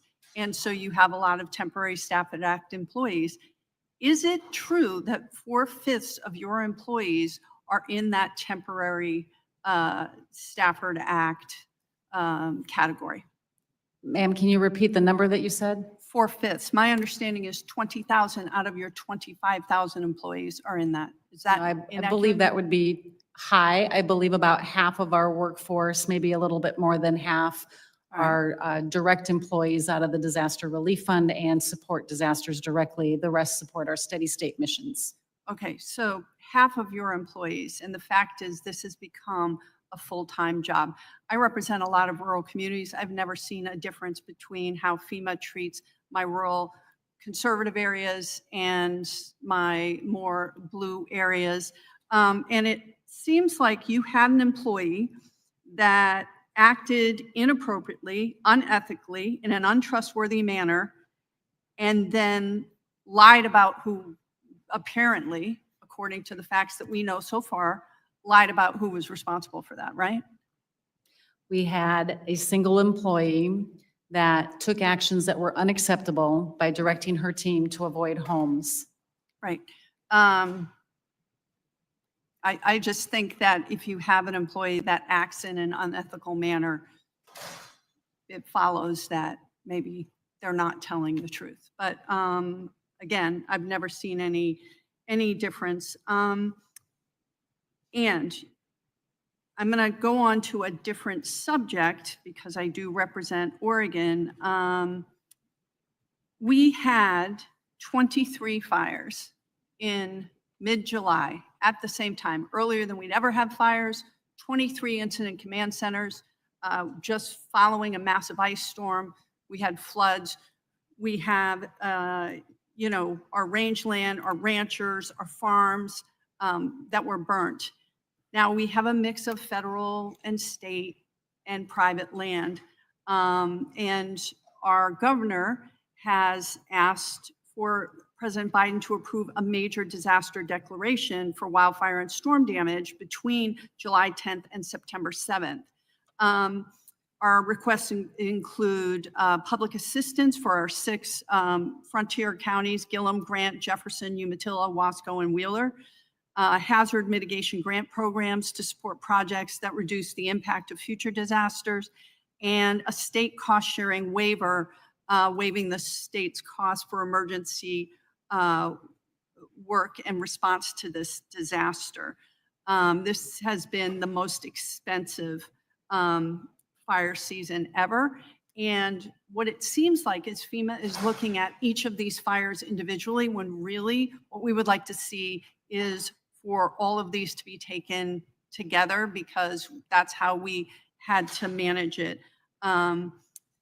So when can this, and if you have to get back to me, I understand, because this isn't a committee hearing on this, but when can the state reasonably expect a response to the disaster declaration request? We have our farmers and ranchers that are really, really struggling, have lost everything, and they really need this help. Congresswoman, we did receive that request from the governor, I believe on October 21st. And I recognize and know how important this is to you. I will certainly go back and follow up with my team to see where it's at in the process, and we'll get back with your staff. Okay, and then the disaster declaration process often feels slow to affected communities, and we've had this again. Blue and red districts, and I do think that your agency has a giant job and doesn't necessarily always have the resources to do it. How can FEMA streamline the steps between the agency receiving a disaster declaration request and submitting a recommendation to the president? You know, the biggest thing that we see is really at the capacity of the state and local level, and whether or not they have the resources to be able to quickly and effectively determine the amount of damage and submit that paperwork. We've been increasing our support by putting what we call FEMA integration team members and embedding staff right with state offices so they can assist with that process. We have 10 regions and a regional administrator over each of them that have great relationships with the state directors and work very closely with them to help them understand what the steps are, where they need to go, and to work through and provide technical assistance as needed. We're over time. What I will say is these are cash-strapped rural counties that lost a lot of their economic engine when the timber industry crashed. And so they're doing the best they can. But what I would say is we really need to figure out how to get these answers quicker. And thank you for your response. Happy to work with you on that. Yep. Gentlelady yields. Chair now recognizes Representative Stauber. Thank you very much, Administrator. Thanks for being here today. And also thanks for your service in the Colorado National Guard. I appreciate that. I also appreciate your willingness to tell us, and you've been in several committee hearings, to talk about how you let that employee go who weaponized the federal government. The federal government has been weaponized against the American people. This is case in point. I think you did your job, and I think you did it well. You terminated that employee who weaponized the federal government as quickly as you can. And I think we need to do more of that. With that being said, your mission statement is helping people before, during, and after disasters. When you were in the Colorado National Guard, did you have annual reviews? Did I have a what? Annual reviews? I was a traditional Guard member. I wouldn't have had it. Well, you'd still have annual reviews, okay? Outstanding, meets standards, and does not meet standards. Would that be fair enough? As I recall. Okay. So if you were in the Colorado National Guard and you were in charge of disasters in Colorado, and the tag said you're responsible, and there was a major disaster that the National Guard had to be brought out in Colorado, and it took 3 days for you to deploy and 5 days to even get into some neighborhoods, would the tag say that's acceptable for you as the leader of the management team, emergency management team? Congressman, FEMA was on the ground before the disaster happened. So we had 2 members of Congress that represent 778,000 people stood here or sat here just within the hour and said there were people that didn't even get responded to for 3 days and some in a week. So that contradicts what you just said, okay? I'm asking you, if you were in Colorado, what would the tag do to you if you didn't respond for 3 days to the citizens of Colorado in a disaster? Well, Congressman. What would he be Congressman, upset with you? Or would she or he be upset with you? Congressman, our teams were on the ground before the Ma'am, disaster happened. with all due respect, I'm not asking that question. I'm not asking that question. I asked you, would the tag be disappointed in you if it took you 3 days to help the citizens of Colorado or some neighborhood? I think the Would he be- Adjutant would he be General dis- of Colorado would be impressed with the way FEMA responded to this disaster. Ma'am, I'm trying to help you here. I understand you have a tough job. I want you to be able to tell the American people that we could have done better. And as a traditional guardsman, I totally respect your service. And I expect honesty. And you should expect honesty for my questioning.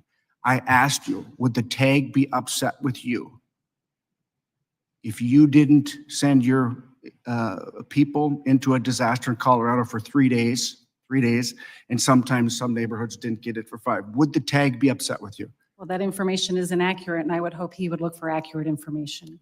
Ma'am, how would you score yourself in this response to Helene? I think that there Would is you, always. would you room score for- yourself outstanding? Would you score yourself outstanding, meets standards, or does not meet standards? I am incredibly proud of the work that the 22,000 members of this workforce have done to support the American So people we across 6 states impacted by one of the Administrator. most catastrophic events in recent years. Administrator, we had 2 members of Congress that would challenge you on that statement. The American citizens needed you at the time. They needed you, and they're still needing you for 3 days. I mean, we had a major disaster in Minnesota. We had a governor for 3 days that watched Minneapolis burn. That's unacceptable, simply unacceptable. And I would just hope that, as we go forward, I don't want to politicize this. I mean, there's enough. But your response, you're the leader, the buck stops with you. From the testimony I heard here from the representatives of the people, it was disappointing. Do you think you could have done better? I encourage you, Congressman, to read my written testimony, which describes in detail how we were on the ground before the disaster happened. Do you And I think you- respect the testimony of the You 2 think- panel members earlier. Do you think you could have done better? We can always improve, and we will review all Is that a our yes? response efforts. Is that a yes? Nobody is perfect, Congressman. We can always improve, and we strive to always improve on the Do you way we think you could have deliver done our better service. though? Yes? We can always do better. Okay. Listen, I want to thank you for your service. It's not easy, but when we come and ask you questions, we just expect, this is a dialogue. You represent us, the people. And if it happens in Minnesota, I would expect you to be there as quickly as I can. And I would say that, that from the statements of the two representatives, both a Democrat and Republican, you could have done much better in the response, and I yield back. Gentleman yields. Gentleman from South Dakota, Representative Johnson, recognized. So under the heading of ways that we can all improve, I want to look at the ways in that the current legislative regime, I don't think provides enough flexibility to states. I'll tell you what I mean. So now when a president declares a federal disaster, in those affected areas, governors can have the flexibility to increase the weight limits on interstates. Makes sense, makes the delivery of recovery and disaster supplies a lot more efficient. I think we've heard two things from you today, Administrator, with your colloquies with some of my colleagues. Number one, as you said to Mr. Ezell, recovery is complicated and it can take a long time. We all know that's true. And number two, disaster supplies can get pulled in from a large geographic area. So here I think are the weaknesses in the current legislative regime, and you'll tell me where my assumptions are wrong. So first off, recovery can take a long time. Right now, when the president issues this disaster declaration, I think governors are only given the flexibility to increase those weight limits for 120 days. Clearly, recovery can take a lot longer than that. Number two, disaster supplies get pulled from a large geographic area. If you're a governor in a state where the disaster supplies originate, so you're not in the area that's been impacted directly by the disaster, but you've got supplies that can help those folks a couple of states away, you don't have the flexibility to increase the weight limits on the interstates within your state. So the MOVE Act, which is a bipartisan effort in this committee, Mr. Costa and myself, would provide flexibility in both those areas by moving the amount of time that governors can have that flexibility to from 120 days to 270 days. And then, again, large impacted area allows governors to waive those weight limits if they're in an area where the supplies originate. So, Madam Administrator, the MOVE Act, does that sound like that would increase the efficiency and the effectiveness of disaster response? Congressman, I know that as I've worked many disasters across the United States, we are often reaching out to the Department of Transportation to help waive some of the limitations to move supplies across. And so I think anything that makes it easier to move resources in support of immediate response efforts would be welcomed. Anything else you can think of in the transportation, logistics, supply chain space that would make it easier for us to get supplies to the people who need them? Congressman, I think the biggest thing that we have and the biggest resource we have is the Emergency Management Assistance Compact, which allows governors to request resources from other states, which then if a federal disaster declaration is declared, those costs are all reimbursed through the disaster declaration. Those types of resources and tools to be able to share resources across states are the things that actually make a big difference in the speed and the delivery of governors being able to support their communities that were impacted. Yeah, I do think those aspects, as well as passage of the MOVE Act, would help with recovery efforts. We talked a little bit about this terrible employee, this crew leader that you had, ma'am. Obviously, you weathered a lot of questions about that. I think you've been upfront that this was a bad employee who was terminated from her job. Is there a culture problem within FEMA? I mean, is this a one-off, or are there other employees who would, as Mr. Stauber said, would be interested in weaponizing government against citizens? The actions of this employee are unacceptable, and it is not indicative of the culture of FEMA, and I do not believe that there is a widespread cultural problem. I have directed ongoing investigations, working with the IG, working with the Office of the Special Counsel, and if we find any other acts of similar behavior, we will take appropriate disciplinary measures. So what should Congress, what should this committee look for? I mean, we want to take you at your word. We want to believe that we don't have a culture problem within FEMA. What should we be looking for over the course of the next 3 months to validate your assertions?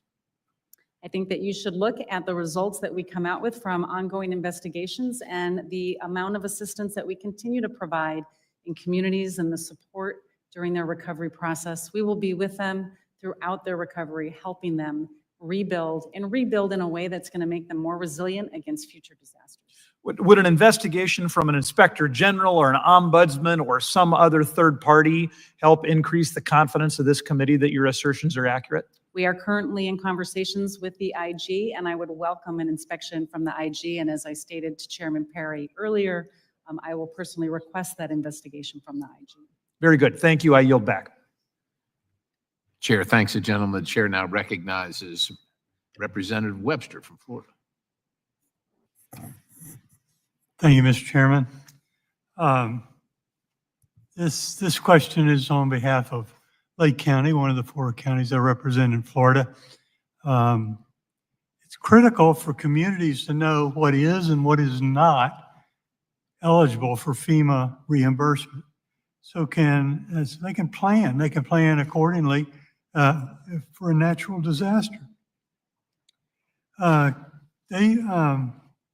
Counties may have in place sort of a debris removal contract in advance of the disaster, so the debris removal can move quickly and follow up from the storm. However, depending on the circumstances, actual costs may exceed the contract.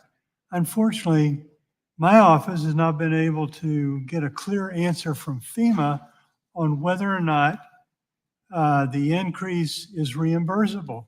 And I just asked the administrator, are those costs reimbursable? Or are the communities only reimbursed at the amount that they had in a pre-existing contract? Congressman, I would need to understand the specifics of what they're asking for, and I'm happy to follow up with you and your team on that case to see what's eligible and not eligible. I think that what they're asking is, okay, there's this contract, they have it, and they perform that, although the contract was exceeded. And so by exceeding it, they only get what they had a contract for reimbursed, or can the excess also be reimbursed? On the basis of what you're saying, that doesn't sound like a reasonable approach from FEMA. We would be reimbursing all eligible costs. I mean, if they had to incur additional costs beyond their contract, that should, from what you're saying, fall under the eligible circumstances, but I would again have to see that specific case. Thank you very much. Go back. Chair thanks the gentleman. The chair now recognizes the gentleman from New York, Representative D'Esposito. Thank you, Mr. Chairman, and good morning, Administrator. How are you? First, I want to start off with, I'm sure as you've heard time and time again from colleagues on this committee, it's absolutely reprehensible to withhold aid and support based on political affiliation. As you know, in addition to being on this committee, I serve as the subcommittee chairman of the House Homeland Security Committee's Emergency Management and Technology Subcommittee that is also looking into this matter. Additionally, I was the chief of the Island Park Fire Department when Hurricane Sandy brought destruction and devastation to Long Island. And I will tell you that no political affiliation, no campaign sign, nothing would have prevented me and those who served under me from helping our neighbors. So I'm sure you can understand why reports of FEMA employees skipping homes based on political affiliation and support of President-elect Donald Trump is both shocking and absolutely disturbing. First off, what has FEMA done or planning to do to ensure the homes that were passed over because of President Trump's signs are made whole? Congressman, I appreciate your ongoing support of FEMA, and I share your concerns over the actions of this employee. We have first terminated that employee to ensure that we can continue to do the good work to support the American people. We have also sent in an additional team to go to those 20 homes that we have identified as having been skipped over to ensure that they have had an opportunity to register for assistance. And we've provided refresher training to all of our staff in the field to remind them about the importance of serving all people, meeting them where they are, and ensuring that anyone who has been impacted has an opportunity to apply for assistance. Okay. So the employee at the center of this, who, as you said, was terminated, which I appreciate that, and I think that that was the correct course of action. But she claims that her instructions were part of a, quote, institutional FEMA policy of avoiding potentially hostile homes. So I think you briefly touched on it, but what are your plans to change or clarify this, what could be a very bogus policy, but nonetheless one that people in FEMA feel that exists, to make sure that it never happens again? There is nowhere in any FEMA policy, any training material or information that would direct any of our staff to avoid a home because of a political sign in their yard. We do provide training to our staff about aggressive behavior and how they can make sure that they can feel safe. And as we have conducted this refresher training, we have reminded them that this is reactive behavior when somebody is approaching you, not proactive to discriminate against somebody. Great, thank you. And now I'm going to bring it a little closer to home. So earlier this year on Long Island, there was a 1 in 1,000 year rain event, which produced nearly 10 inches of rain, leading to widespread flash flooding that caused road closures, travel disruptions, and significant damage to public and private property. Following the rain event, the New York State applied for both public and individual assistance from FEMA. The state was successful in receiving a declaration for public assistance. However, individual assistance was just denied last week. And I know that this is an issue both my colleagues from Long Island, Mr. Lalotta and Mr. Garbarino, are working on. But FEMA's public assistance program has defined the threshold of $37.5 million in damages for eligibility to New York State. However, according to the Division of Homeland Security and Emergency Services in New York State, determining eligibility for individual assistance is more complex and cannot be assessed as straightforwardly as the public assistance threshold. So first, is there a comparable threshold or specific dollar amount for uninsured damages that must be met for a disaster to qualify for individual assistance?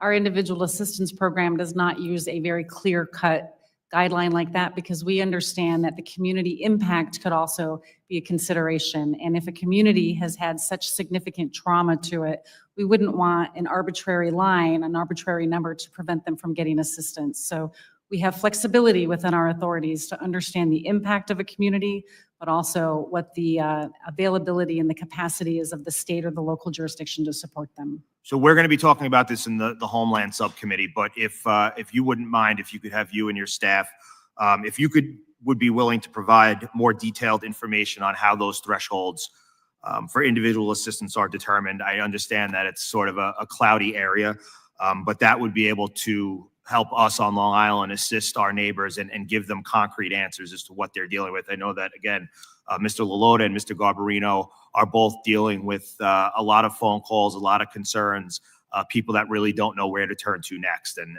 as we know, these storms were devastating, unexpected, which sometimes makes them even more devastating. And we just want to give them answers. So if you could provide a little bit further detailed information, we'd all appreciate it. Mr. Chairman, I yield back. Chairman, thanks. The gentleman, the chair now recognizes Representative Yakum. Thank you, Mr. Chairman, and thank you for being here, Administrator Criswell. The hardworking men and women at FEMA have an important role to play in our communities, helping lift up their fellow Americans when they've been knocked down by a disaster. But recent months have exposed a capabilities gap and a trust gap. And that trust gap is no act of God. And I want to better understand this recent scandal in which houses in Florida were skipped by FEMA canvassers because of Trump signs in their front yard. You've referenced an investigation that is currently underway.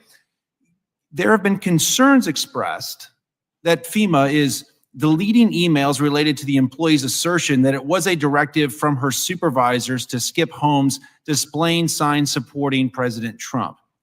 Ms. Criswell, can you commit to us today that all FEMA records, including Teams messages, emails, and text messages, have been and will be preserved for this investigation? Congressman, all of our records are preserved, and I can commit to you that any requests that you make, we will make sure to send them to you. Thank you. You've been fairly consistent and insistent that this was one employee who acted alone, but are you able to guarantee that no one at FEMA headquarters gave verbal or written guidance in the wake of Hurricanes Helene and Milton that recommended skipping or that otherwise warned canvases about interacting with houses with Trump signs in their lawn? We are continuing to investigate the circumstances surrounding this, but I have been presented with no evidence at this point that there was anything beyond this one person's direction.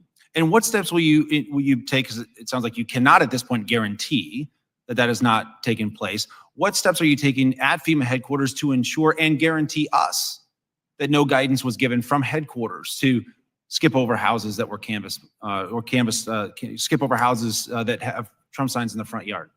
Again, we want to make sure that all people impacted by these disasters have the assistance that they're eligible for and that they deserve. We are continuing to conduct an investigation. Our Office of Professional Responsibility is currently working alongside the Office of the Inspector General, and we expect them to fully investigate the circumstances around this to ensure that this was only a single incident. And the employee at the center of the scandal hinted that a policy to skip houses with Trump signs may have also been in place in North Carolina as well. Are you able to guarantee that there was not a similar policy in North Carolina? Again, I have seen no evidence that shows that this was anything beyond this one person's specific instructions to her team. The number one goal under FEMA's strategic plan for 2022 through 2026 is what? What is the number one goal under your strategic plan? Equity as a foundation of emergency management. And for reference, what was the number one goal under the 2018 through 2022 strategic plan? I do not know that was before. To build a culture of preparedness. Does skipping houses with Trump signs advance equity, which is your number one strategic plan goal? Equity, as we look at it, is to make sure that we are reducing barriers for anybody that has a need to access our programs. And so we are ensuring that we are taking down barriers so all people impacted by disasters have access to the programs that they need and that they are eligible for. And equity, according to FEMA's own guidance, which in the executive order signed by President Biden, executive order number 13985 defines equity as, quote, the consistent and systematic, fair, just, and impartial treatment of all individuals. Do you believe that the individuals with Trump signs in their front yard were treated fairly and impartially? They were not, which is why we terminated her. Thank you. And I'd like to yield the balance of my time to the chairman, Mr. Perry. Oh, well, the chair thanks the gentleman. Administrator, you're in support of the supplemental request. You're in support of that, right? And you would kind of agree with the assertion that you don't have the staffing necessary to complete your mission in one form or another. That I don't have the staffing? You don't have personnel. I have the staffing and personnel to complete our mission. You do. Need funding to continue to support You need reimbursing. the funding. Okay. So let me ask you this. You figure out your strategic plan, and it seems to me that your strategic plan bumped your core mission of helping people before, during, and after disasters. Can you explain? I mean, you sent, I think, is it 2 people to Azerbaijan? I don't know how far Azerbaijan is, but your organization sent, as I understand, is it more than 2 people or just 2 people to the, as it's stated, the Solidarity for a Green World Conference of the Parties to the United Nations Framework Convention on Climate Change, COP probably 24 or 25 or whatever the heck it is. 2 people? How many? COP 29, I believe we sent 2 people. 2 people. What, who approves that? I do. You approve that. So can you provide the committee the details on how much that cost, how much their stay was, and how that, look, people here talk about disinformation. One of the biggest portions of disinformation that I consistently see is that disasters are more frequent.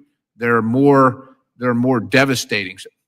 Simply, the data doesn't support any of that, and it's all, and allegedly that's all caused by us. And no data supports that either, yet that's made. Those assertions are made, and one of those assertions is, of course, about climate change itself. And of course, you're sending your staff, which apparently you have enough of. You don't have enough money, but you're paying. So we'd like to know how much all that costs to send them to Azerbaijan. With that, the chair now recognizes the gentleman from New Jersey, Mr. Representative Van Drew. Chairman, thank you. Administrator, you seem like a really nice person, and you have a very nice personality, and you seem calm and gentle. So I'm going to apologize in advance because I'm angry and I'm tired of it. I don't only sit on transportation. I sit on judiciary. And, you know, I've been at hearings for hours where we were told that there wasn't any plan to go into Roman Catholic churches. And I'm digressing, I realize that. And yet we found out there was, and they had to apologize.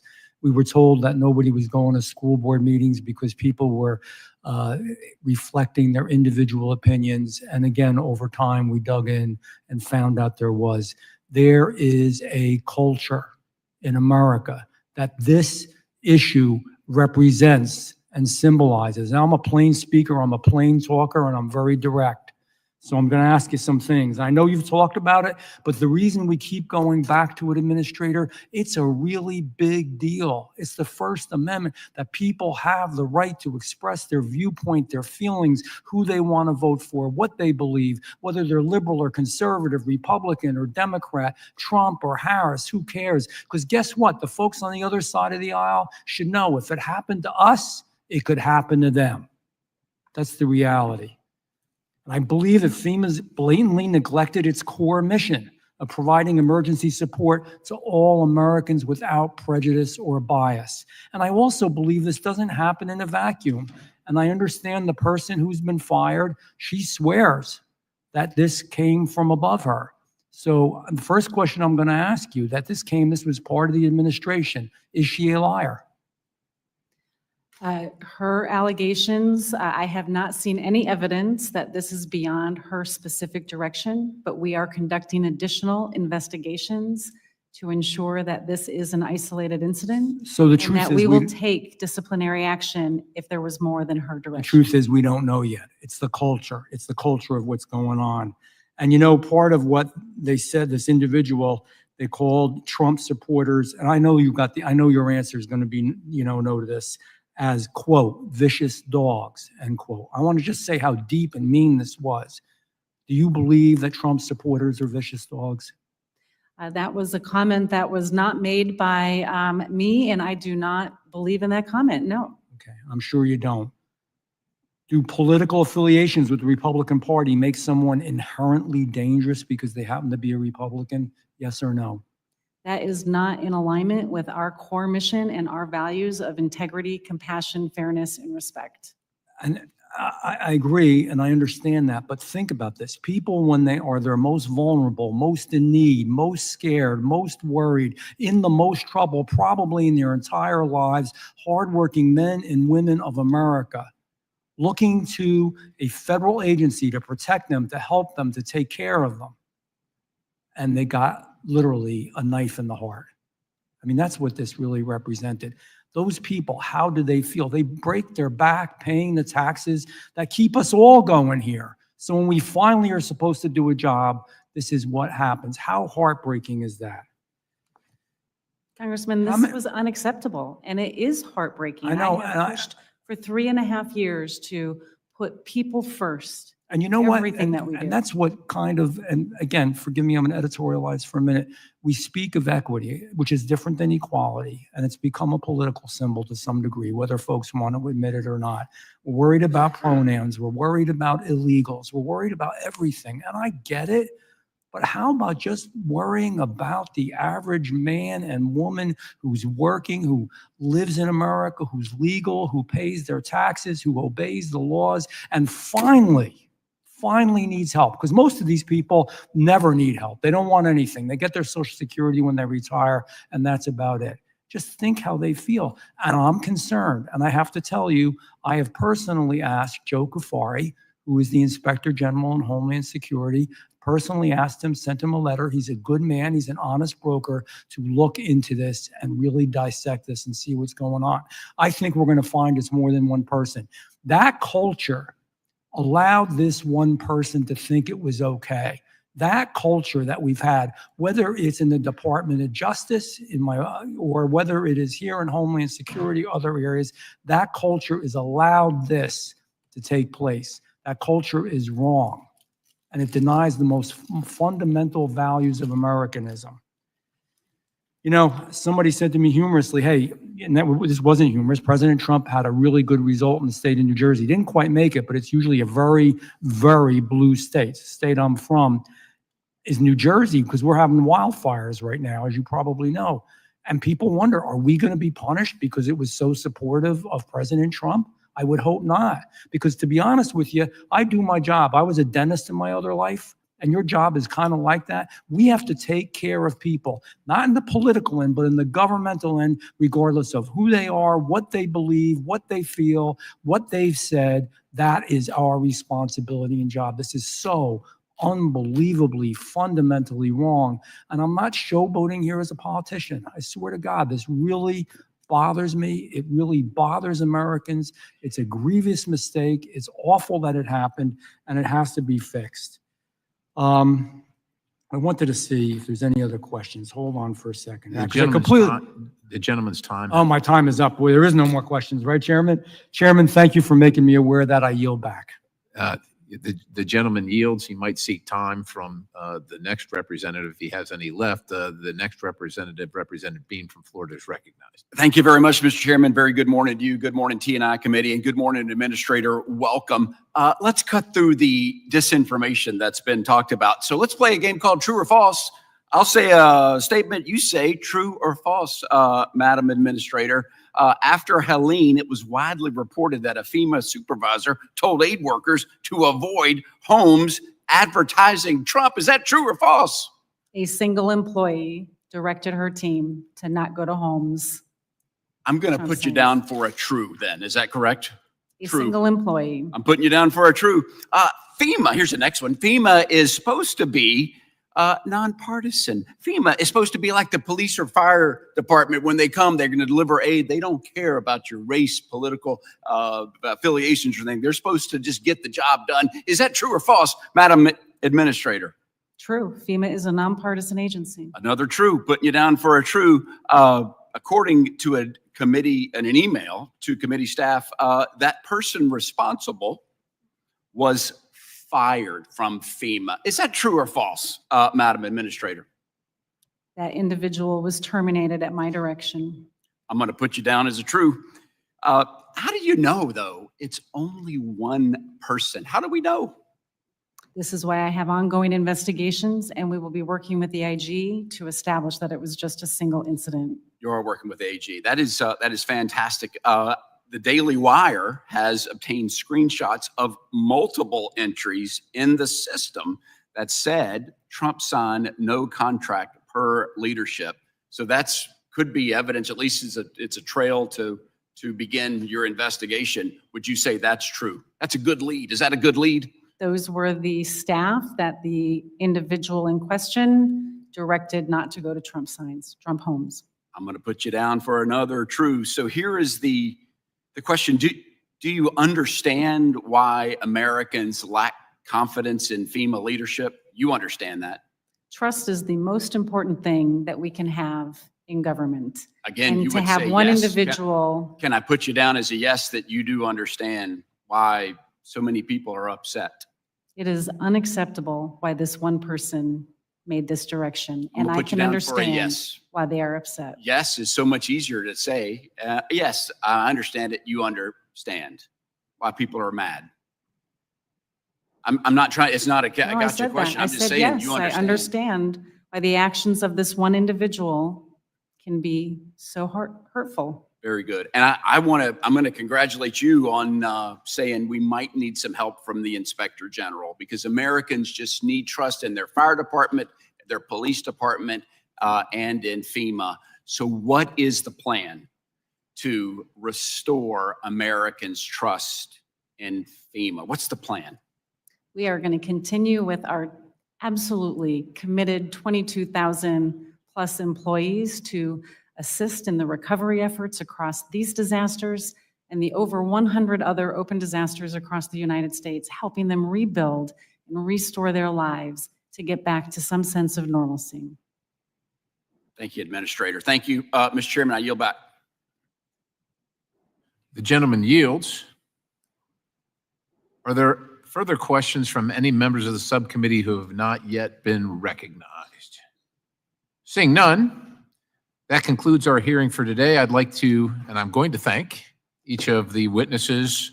Administrator, it's been tough, but we do appreciate you being here. I know it's not always fun or pleasant, but we're very appreciative that you took the time to come and hear our questions and provide your answers. So with that, this subcommittee stands adjourned.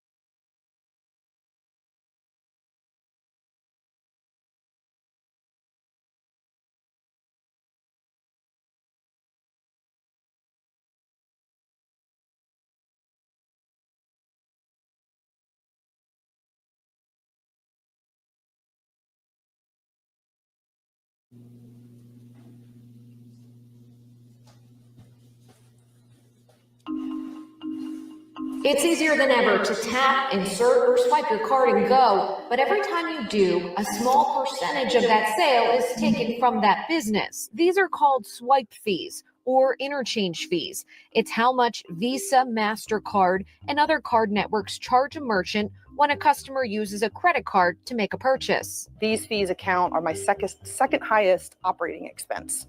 So my first highest is obviously payroll with all of my people, and my second highest is my credit card fees that total almost $100,000 a year. So on average, sometimes it's a flat 10-cent fee plus 2.6% of a transaction. So let's say you're spending about $10, it's about 27 cents, which doesn't sound like a lot, but it adds up for so many small business owners that have smaller profit margins. In the United States, some of those fees are some of the highest in the world.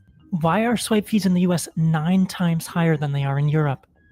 Why do we have to pay so much just to pay? Well, it's largely thanks to two companies, Visa and MasterCard. But these two companies control over 80% of the credit card market. With scant competition, Visa and MasterCard have faced little pressure to rein in swipe fees. The truth is, for the vast majority of Americans, the best deal might not come in the form of a new piece of plastic, but instead, a new piece of legislation. The bill would require larger banks to offer merchants at least two choices for payment processing networks. Visa and MasterCard can account for only one of those choices, giving retailers options for networks with smaller processing fees.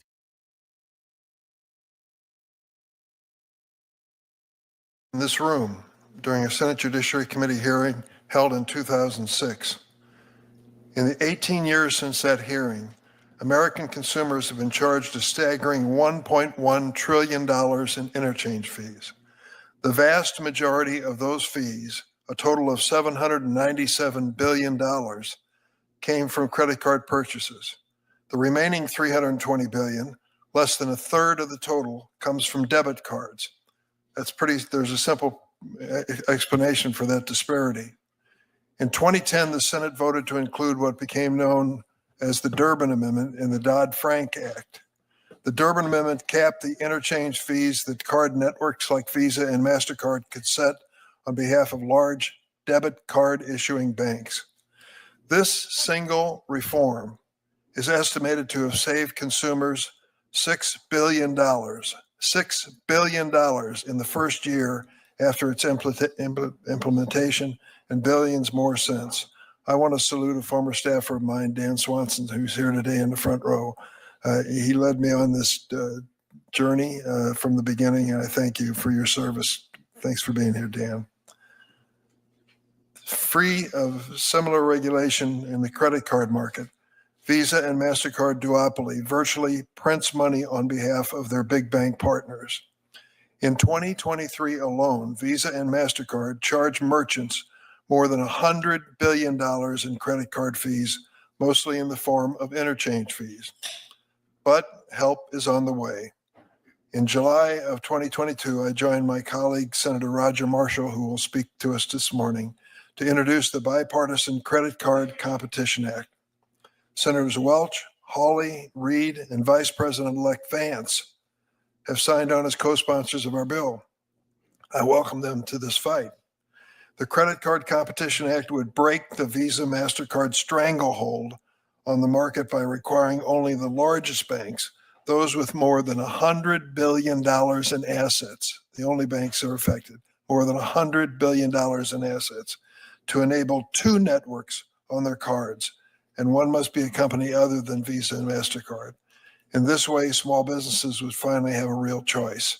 They could route credit card transactions on the Visa or MasterCard network and continue to pay interchange fees that often rank as their second or biggest expense, or they could select a lower cost alternative. It's something called competition. I have a pretty good idea which one they'll choose. With downward pressure on these exorbitant interchange fees, more money will flow to local restaurants, bookstores, and shops that we all frequent.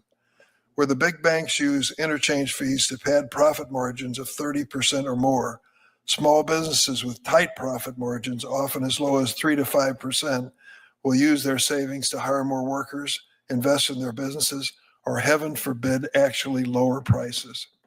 No matter their choice, we all benefit. We are joined by a distinguished panel of witnesses who will be able to shed more light on the role interchange fees play.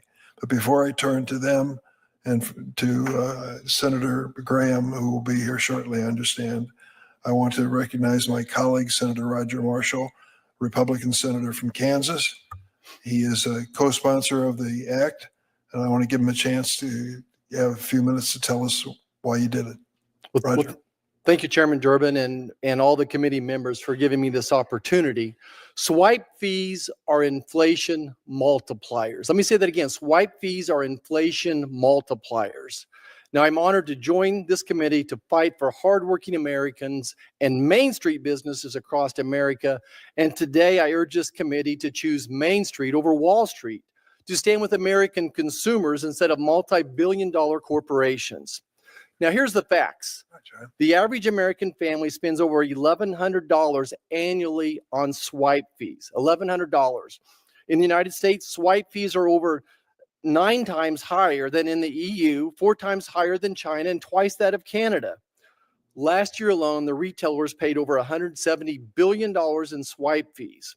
For small businesses, these fees are second only to labor cost, often exceeding utilities or even healthcare expenses for their employees. Meanwhile, the average credit card interest rate has soared to 24% interest rate on your credit cards, and late fees have added another $14 billion of cost to consumers. When it's all said and done, for retailers and consumers, together the cost is almost $300 billion annually, which amounts to over $2,200 per family. Additionally, Visa operates as a virtual monopoly.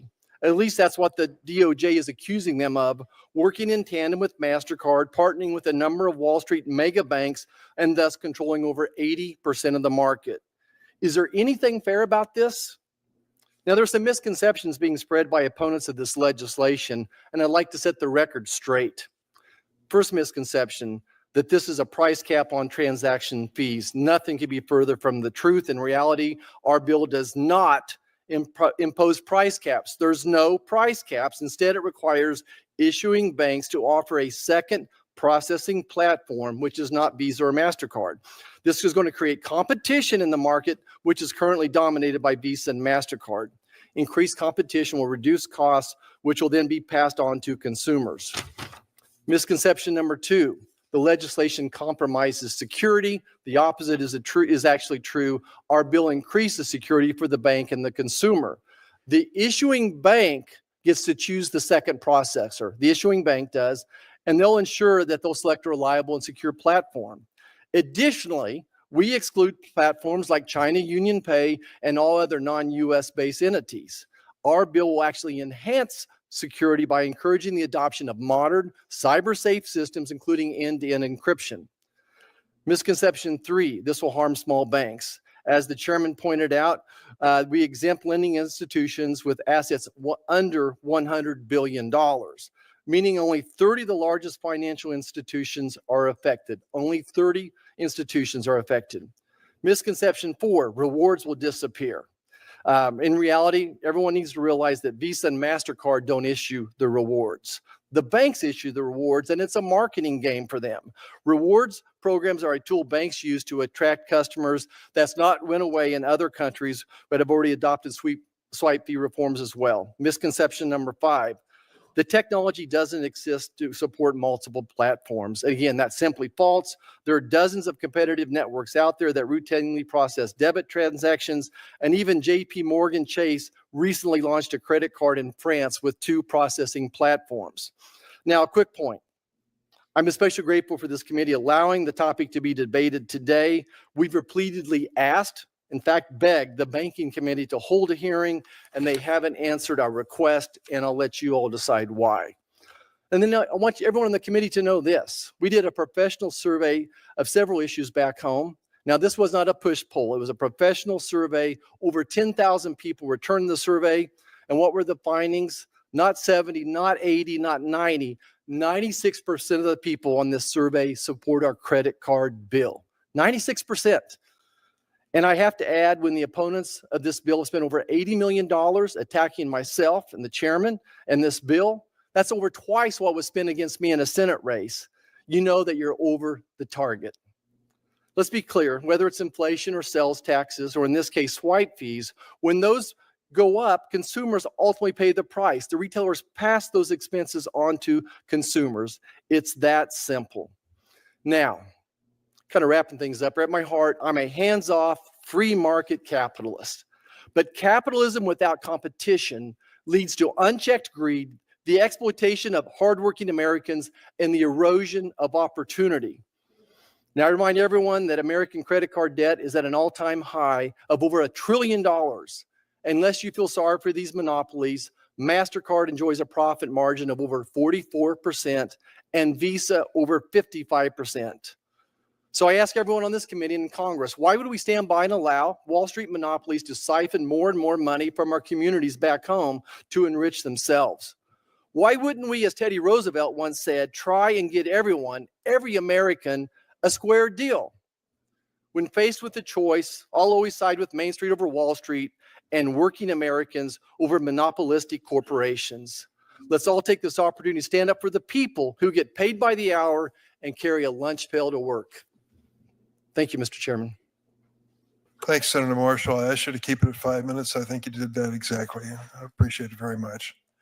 We're going to have 5 witnesses before this committee, and I'll ask the staff to make the transition here from Senator Marshall to the witnesses.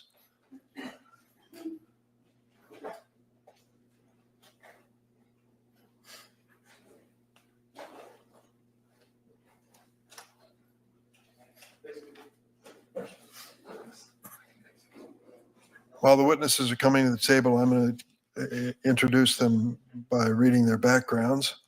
Our first witness is going to be Chris Callahan. He and his wife are the owner of Bat and Kill Books, an independent bookstore in Cambridge, New York. Since buying Bat and Kill Books, the Callahans have revitalized the store as a center of the community. Mr. Callahan is also an extension professor of agriculture engineering at the University of Vermont. Senator Welch, glad to have you here this morning. We're also joined by Bill Sheedy. Mr. Sheedy is the senior advisor to Visa's CEO, a position you've held since 2020. Before taking his current role, Mr. Sheedy worked as executive vice president of Visa's corporate strategy group, president of Visa's Americas region, and board member of Visa Europe, among other positions. Our next witness is Linda Kirkpatrick. Thank you for being here. President of Americas region for MasterCard. She is responsible for overseeing MasterCard's operations and consumer-facing activities in the United States, Canada, and Latin America. She has been with MasterCard since 1997, has held various roles during her tenure. Next, we are joined by Roger Alford, a professor of law at Notre Dame, where his scholarship focuses on antitrust, competition, trade, and other commercial law issues. Professor Alford previously served as Deputy Assistant Attorney General for International Affairs with the Antitrust Division of the U.S. Department of Justice. Our final witness is Doug Cantor. Since 2021, Mr. Cantor has served as General Counsel for the National Association of Convenience Stores, organization representing 148,000 convenience stores. Organization represents employing more than 2.3 million people across the country. Mr. Cantor previously practiced law, Steptoe Johnson, where he served as counsel to the Merchant Payments Coalition, among other organizations. Excuse me. I ask the witnesses to please stand and be sworn in. If you'd raise your right hand. Do you affirm the testimony you're about to give before this committee will be the truth, the whole truth, and nothing but the truth, so help you God? Let the record reflect that all 5 witnesses thankfully answered in the affirmative. And we are going to proceed. And the first one up is my bookseller. I have a particular affection for bookstores, Chris Callahan.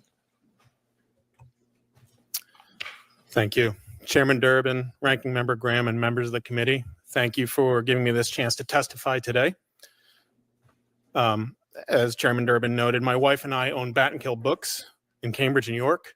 Cambridge is a small town near the border of Vermont, where a small business in a small town, and honestly, sometimes it's a struggle to make it work. But we're proud that our store is vibrant, part of a main street in our community, and we want to keep it that way. When we bought the business in 2009, we moved it into a historic Main Street building, which we had just renovated. We tripled the store's footprint. We were idealistic and excited, maybe a little naive. We've used local banks to help us with financing the renovation and with a line of credit to weather seasonal cash flow variation.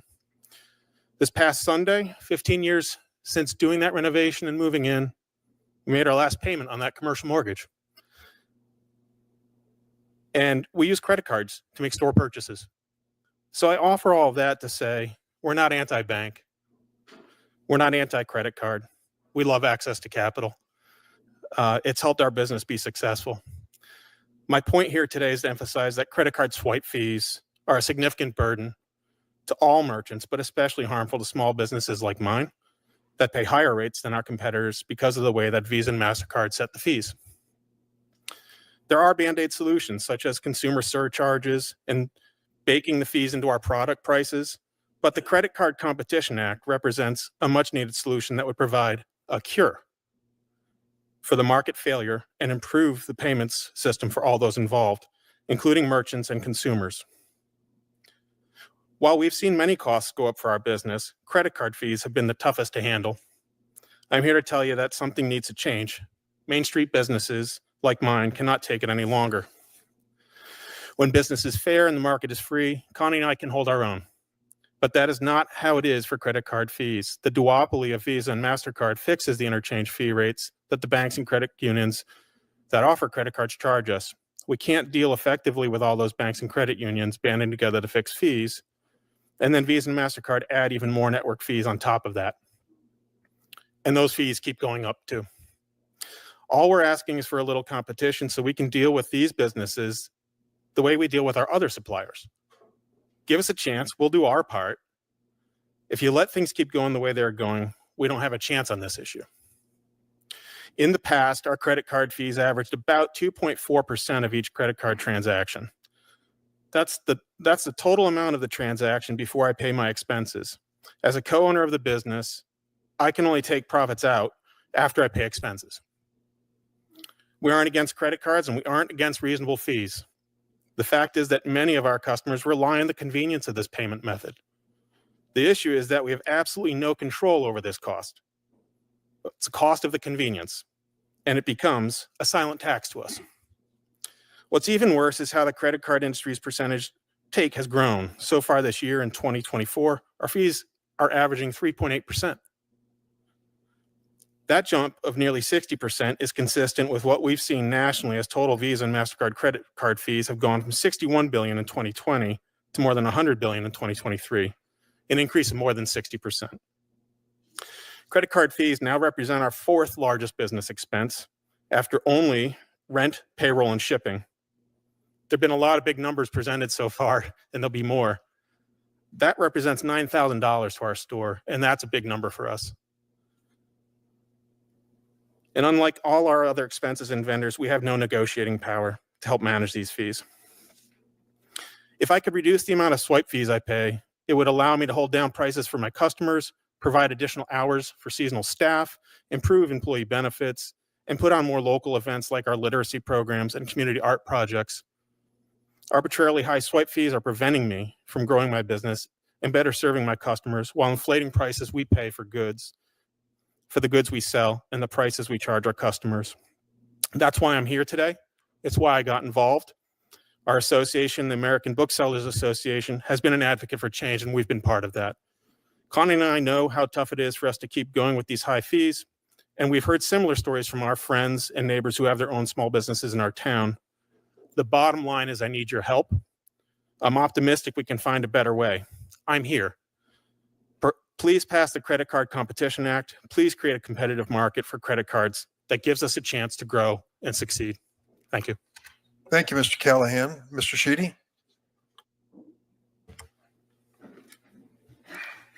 Chairman Durbin, Ranking Member Graham, and members of the committee, thank you for the opportunity to testify today about Visa's role in the dynamic and increasingly competitive payments industry. I'm pleased to share with you how Visa fosters security, innovation, and growth that benefits everyone who uses our network, including the consumers and small businesses that are the driving forces of our economy. For over 60 years, Visa has enabled consumers and merchants around the world to make and receive payments through our secure transaction processing network. We are honored that consumers and merchants trust Visa to meet their payment and commerce needs.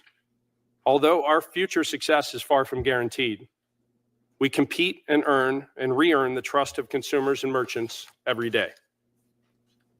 To do this, Visa remains focused on two fronts: delivering world-class reliability and security, and staying on the cutting edge of innovation. With respect to security, we have never faced greater threats from bad actors, nation states, and criminals seeking to commit fraud.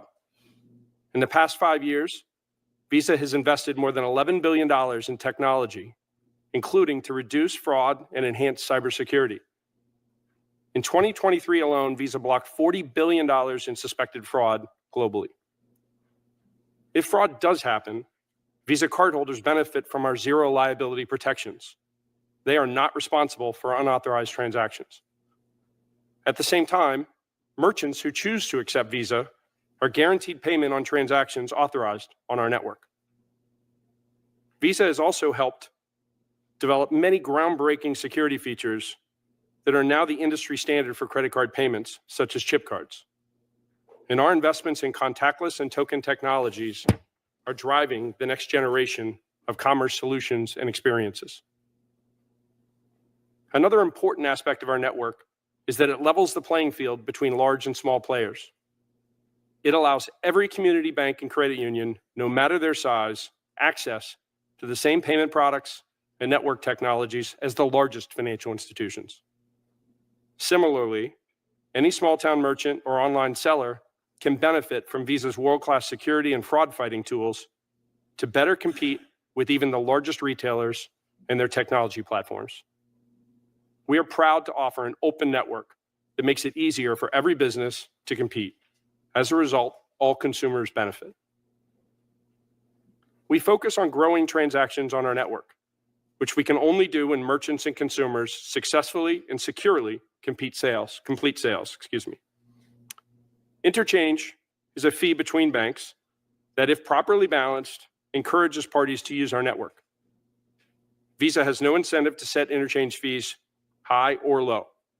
Without sales, we have no transactions to process. Visa faces unprecedented competition, including from new entrants and technologies from fintech, big tech, and foreign players. Consumers and merchants can choose from an expanding list of alternatives that do not rely on payment networks like Visa to process transactions. These include digital stored value wallets, buy now, pay later platforms, ACH, and a growing number of pay by bank solutions. Visa also vigorously competes against cash, check, and other payment card networks and several additional credit and debit options. Government regulation should encourage innovation, security, and consumer choice. The Credit Card Competition Act, however, would remove consumer control over their own payment decisions, reduce competition, impose technology sharing mandates, and pick winners and losers by favoring certain competitors over others.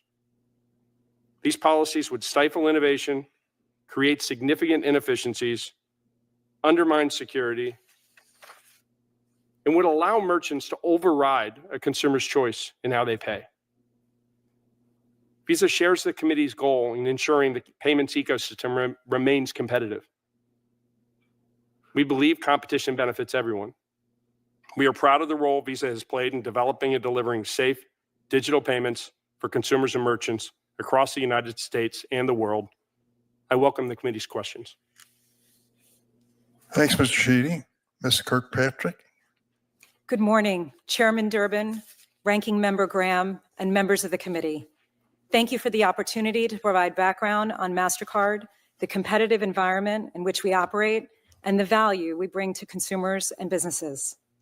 MasterCard is a global company that connects billions of consumers with businesses and enables them to make payments that are safe and simple. We do this with precision, 200 billion times per year, for nearly $10 trillion of payments annually. Our brand has become synonymous with trust The payment space in which we operate is massively competitive.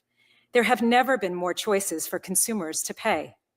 These choices range from cash and check to debit, prepaid, credit, buy now, pay later, digital wallets, ACH, real-time payments, account to account, pay by bank, private label, regional networks, cryptocurrencies, and even the Federal Reserve.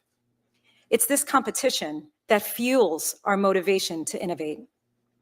As noted by the DOJ, MasterCard is a very different company from its largest competitor, both in size and structure. Nearly 40% of our revenues come from services like fraud detection and merchant loyalty. Our customers opt into many of these services because they find value in them. Further, with our credit market share close to Amex, half that of Visa, and less than 5% of all payments, we don't have the share nor the ability to exert market power. The benefits of electronic payments are profoundly impactful. I'd like to draw your attention to 3 such benefits. First, consumers are not responsible for fraud. Second, merchants get paid even when consumers default. Third, consumers and merchants are protected from attacks before they happen. Let's start with consumers not being responsible for fraud. Last year, 52 million Americans had fraud on their accounts. I was one of those individuals, and I would bet many of you were as well. While each situation may have been different, we share one thing in common. We were not responsible for the cost of that fraud. And thank goodness for that, because the cost of fraud was $18 billion last year. MasterCard's zero liability policy protected consumers from these potentially catastrophic losses. Second, merchants get paid even when consumers default. When a consumer uses their card, the merchant gets paid quickly without falling victim to a counterfeit bill, a bounced check, or a debt that won't be paid. The Federal Reserve reports that 4.5% of consumers default. That will be nearly $50 billion this year. Since 2004, this amounted to $685 billion of cost avoidance for merchants. Third, MasterCard protects consumers and merchants from fraud before it happens. Since 2018, we invested $8 billion in cutting-edge technology like biometrics, cyber threat prevention, and other tools to keep them safe. This comes at a significant cost to us, but it produces real results. Just one of our products, SafetyNet, prevented $50 billion of fraud in the past 3 years alone, and the stakes couldn't be higher. Cybercrime is projected to exceed $9 trillion this year. With merchants generating more than $110 trillion in sales and hundreds of billions of dollars in cost avoidance over the past 2 decades, it's clear the value derived from electronic payments far outweighs the cost. This sentiment is often conveyed to us by the small businesses we support. One such merchant is the Nourish Spot, an all-natural food and beverage shop in New York City. Their owner, Dawn Kelly, tells us electronic payments have allowed her to keep making money online even when her store is closed. And she feels safer accepting cards because she knows her payment is guaranteed. All this value is at risk with the bill. It imposes artificial controls on a system that is working well. It'll remove choice from consumers, erode security, and hurt community institutions and credit unions, the very groups we're trying to protect. Why do we know this? Because we've seen it before. Since debit regulation took hold, debit rewards were eliminated, fees went up, access to capital diminished, and competition was stifled. As the DOJ wrote, debit regulation made it even more challenging for MasterCard and other networks to win business. In summary, the payments industry operates efficiently, safely, and cost-effectively. We've never seen more competition or more options for consumers to pay. We're proud of the role MasterCard has played to protect consumers and businesses in the US and around the globe. I appreciate the opportunity to speak with you, and I'm happy to answer questions from the committee. Thanks, Ms. Kirkpatrick. Professor Alford. Chairman Durbin, Ranking Member Graham, members of the committee, thank you for inviting me to testify today. I look forward to discussing with you the Credit Card Competition Act.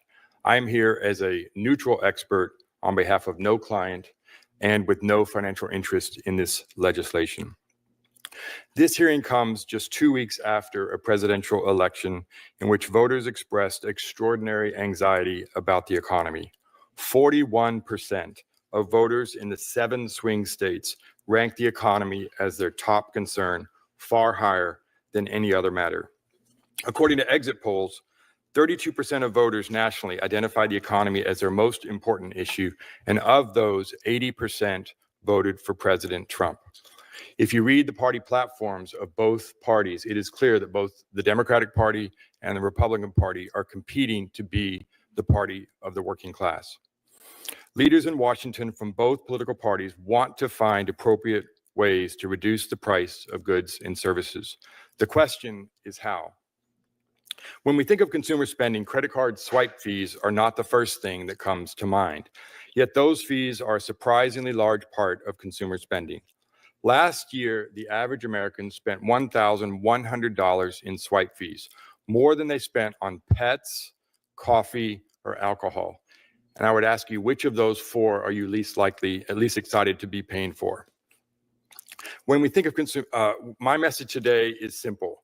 Given the importance of the economy to voters in the last election, this legislation should be judged primarily based on whether it reduces the costs of goods and services for everyday Americans. My written testimony outlines the market failure of credit networks and attempted solutions.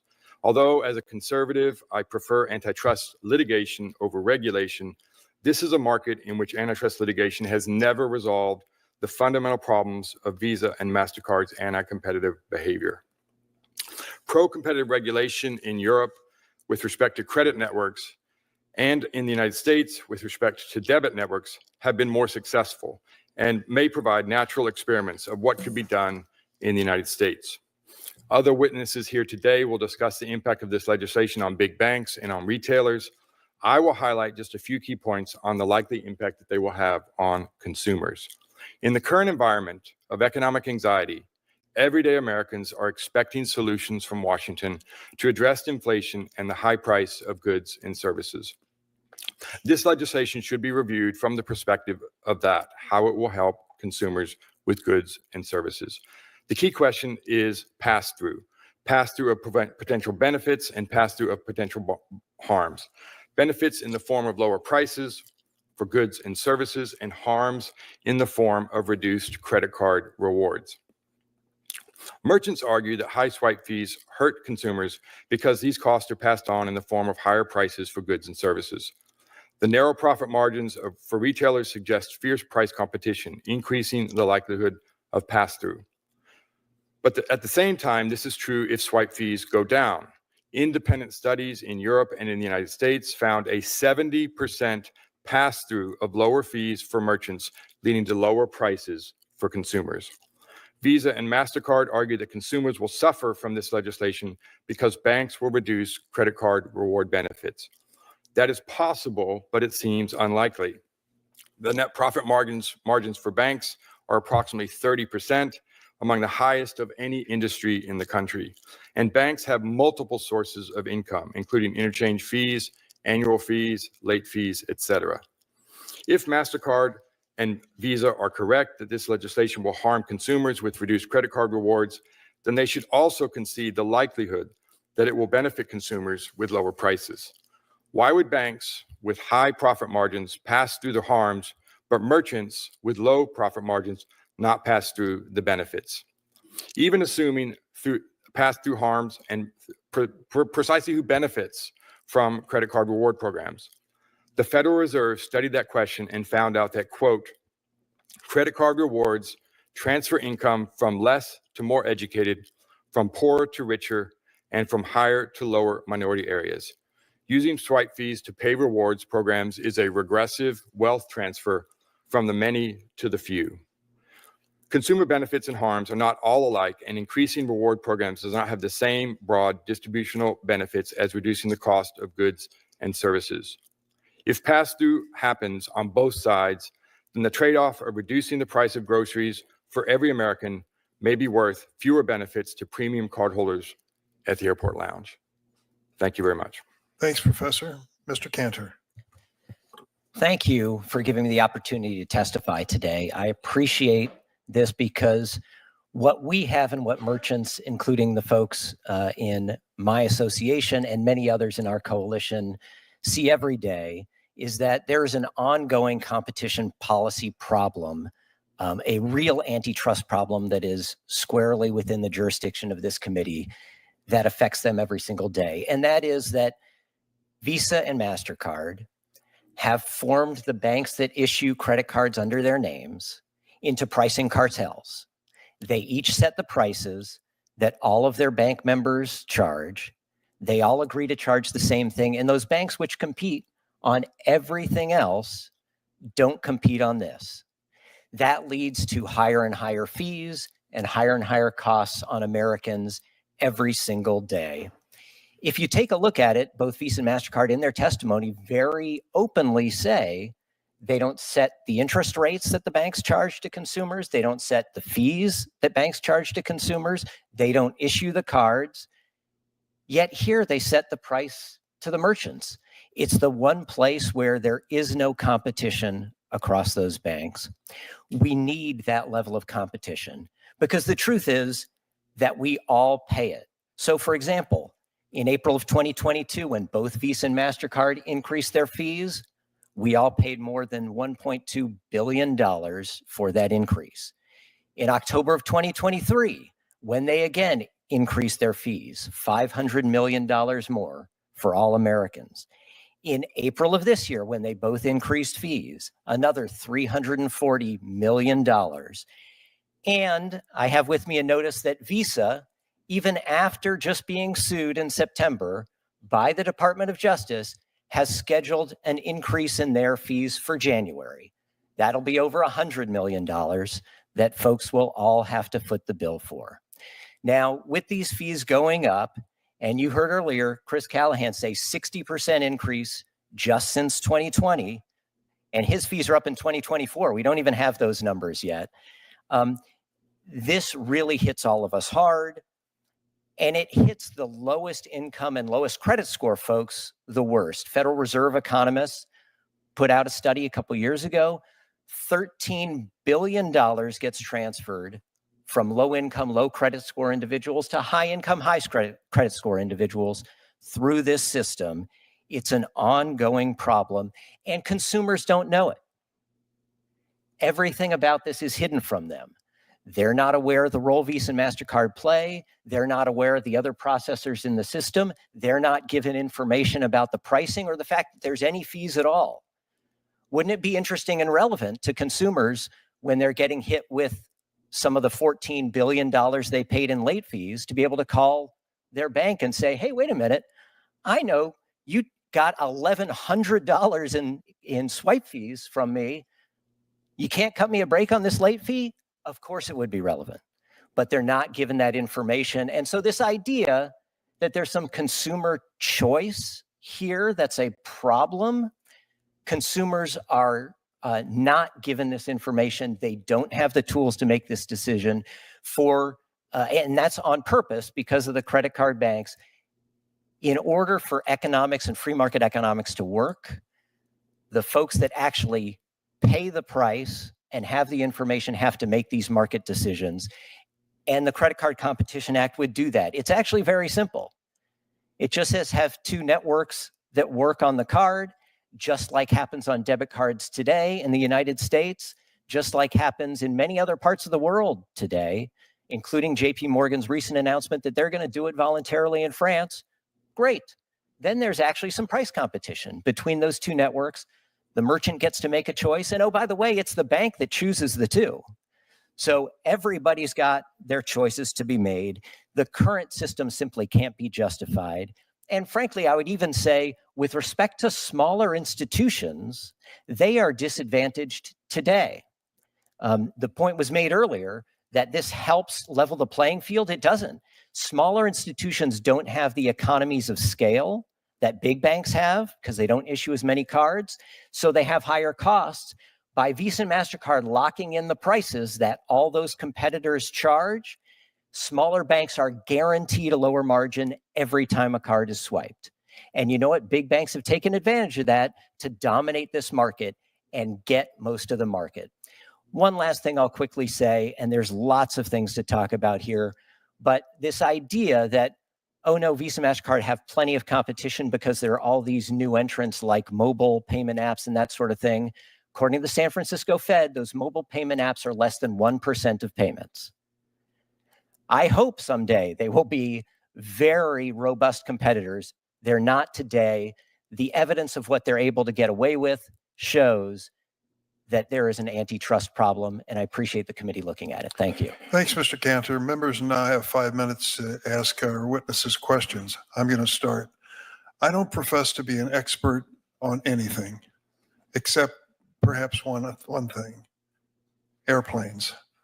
As a member of Congress, I've spent more time on airplanes than most Americans, and I know a little bit about it. It led me a few years back to conceive the notion of banning smoking on airplanes. We passed that legislation. Frank Lautenberg was a sponsor in the Senate. But I've come to understand something recently on this issue and airlines that I didn't realize before. It turns out that most of the airlines make more money off the credit card branded credit cards and frequent flyer programs than they do off their air operations. If you look closely at the balance sheet, it turns out that they're not airlines, they're banks that own airplanes. When it comes down to the profit making, it takes their credit card to lead the way each year, and it means a change in the way we fly on airplanes. Remember those flight attendants? We count on them. What are they there for? Safety, more than anything else. That's what they're there for. They give us a little Diet Coke along the way, but they're there for safety. Did you notice recently that things changed on a lot of airplanes? Once they made their warning announcements and you're buckled in, they start talking to you about their credit card and how you ought to consider buying one of their credit cards, and the flight attendant is going to go up and down the aisle passing out brochures for their new credit card. It really tells the story of what's a priority when it comes to these airlines. And so the question I have in my mind is, why do they sound like shrieking, scalded cats when they hear about consumer competition on credit cards? Why does it scare the living hell out of them? Because they make so much money off of them right now. Well, is the converse true? With this regulation and this competition when it comes to interchange fees, change the equation so much that they couldn't be profitable? I use as an illustration the fact that the credit cards are regulated in Europe and the interchange fee is capped at 0.3%. Try to remember that number for a moment. 0.3% interchange fee in Europe for Visa and MasterCard and those who participate in that. What is it in the United States? 1 to 3%. Well, if I can remember basic math, what you're saying is in the United States, the interchange fee is 3 to 10 times as much as it is in Europe. How do they get by with that? How can Visa and MasterCard possibly survive with such a difference, contrast?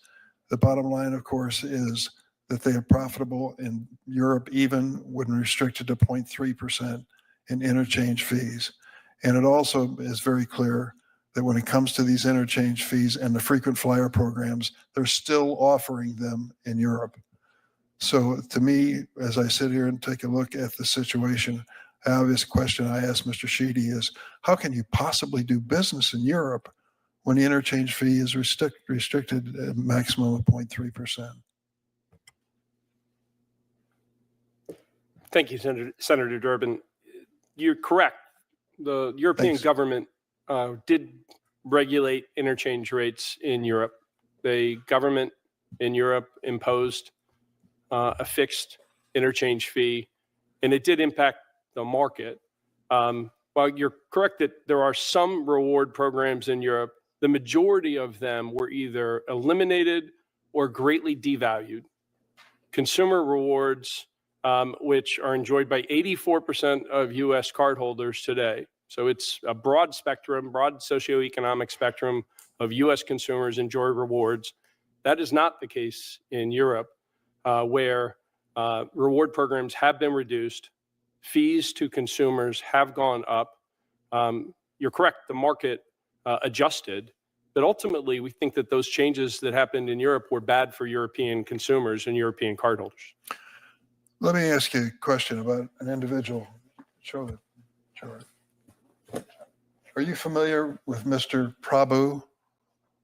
Mr. Sheedy? Yes, he used to be the chief financial officer of Visa. He said, net, we are a beneficiary of inflation. Visa was a beneficiary. How is that possible?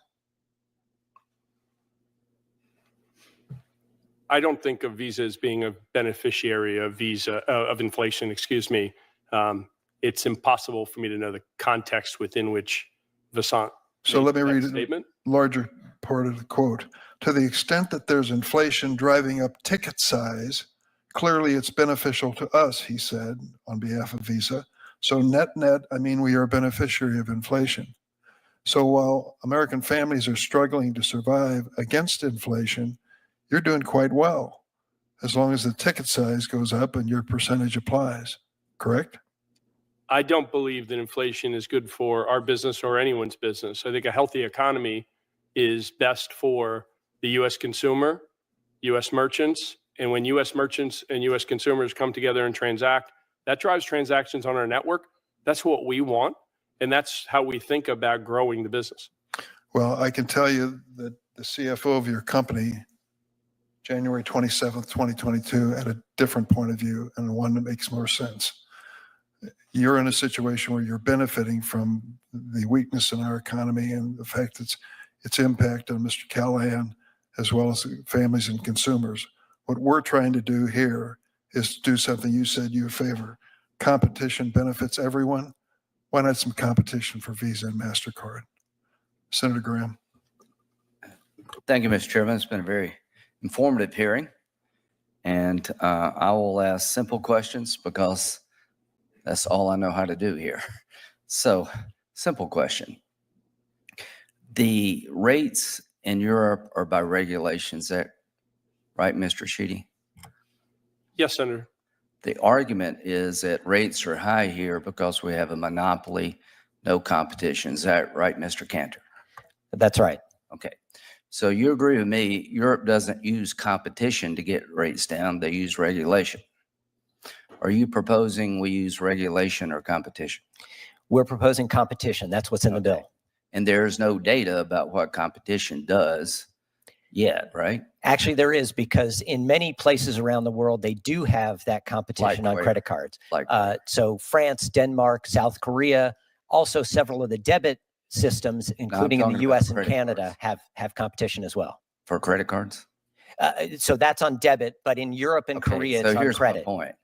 We got two systems here. We got a regulatory system that reduces cost to consumers. And Mr. Alford, you say in Europe, it actually does benefit the consumer. Their lower exchange fees.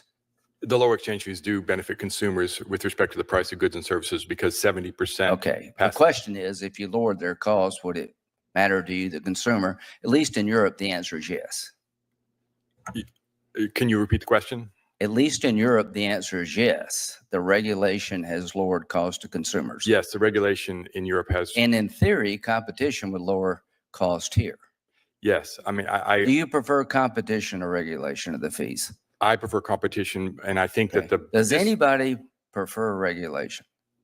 Okay. Well, regulation can be pro-competitive, of course. Yeah, but I mean, we don't have any. The proposal is to not have a price caps. You know, the proposal is to create competition. Through routing restrictions. So exactly. Senator Durbin's not proposing regulation, he's proposing competition. Is that correct? Yes, introducing. And in Europe, they don't have a competition, they have regulation. And we know in Europe, the swipe fees are cheaper, right? And you tell us, Mr. Alford, in Europe, the consumer benefits. Studies, independent studies revealed that there is significant pass-through, yes. Okay. And you say, Mr. Shee, that consumers in Europe get less rewards. Is that correct? Their fees are higher and they get fewer rewards. Are their fees higher than yours? I'm referring, Senator, to the fees that are being charged by wait a by minute. the banks. No. The swipe fees in Europe are regulated at what? 0.3. Correct. Okay, and what are your swipe fees? The average interchange fee in the United States on credit is approximately 2%. Okay, again, this is simple.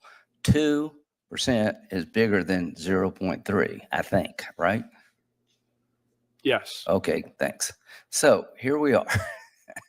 What I'm trying to figure out is, should I do a regulatory approach? Because nobody really can tell me what competition is going to do. I know what regulation is done over there. Now what I want to do is figure out, what do you lose if you regulate? So, Ms. Kirkpatrick, what kind of reward programs are offered? You get reward. What kind of stuff do you get through the reward programs? Senator, there's a variety of reward name a few. programs which range from cash back to rewards for travel to rewards for everyday purchases like gas and grocery. Okay, so lower income people can participate in this reward program. Yes, greater than 80% of cardholders in the United States can benefit from these rewards. So, Mr. Cantor, you say that most low income people kind of don't, they get left out here, right? They pay more in the fees, and much more of the rewards go to the high income folks. That's according to the Federal Reserve. Okay. Do you agree with that, Ms. Kirkpatrick? I agree that 80% or more of cardholders No, in that's the not the U.S. question. Do you agree with what the Federal Reserve said?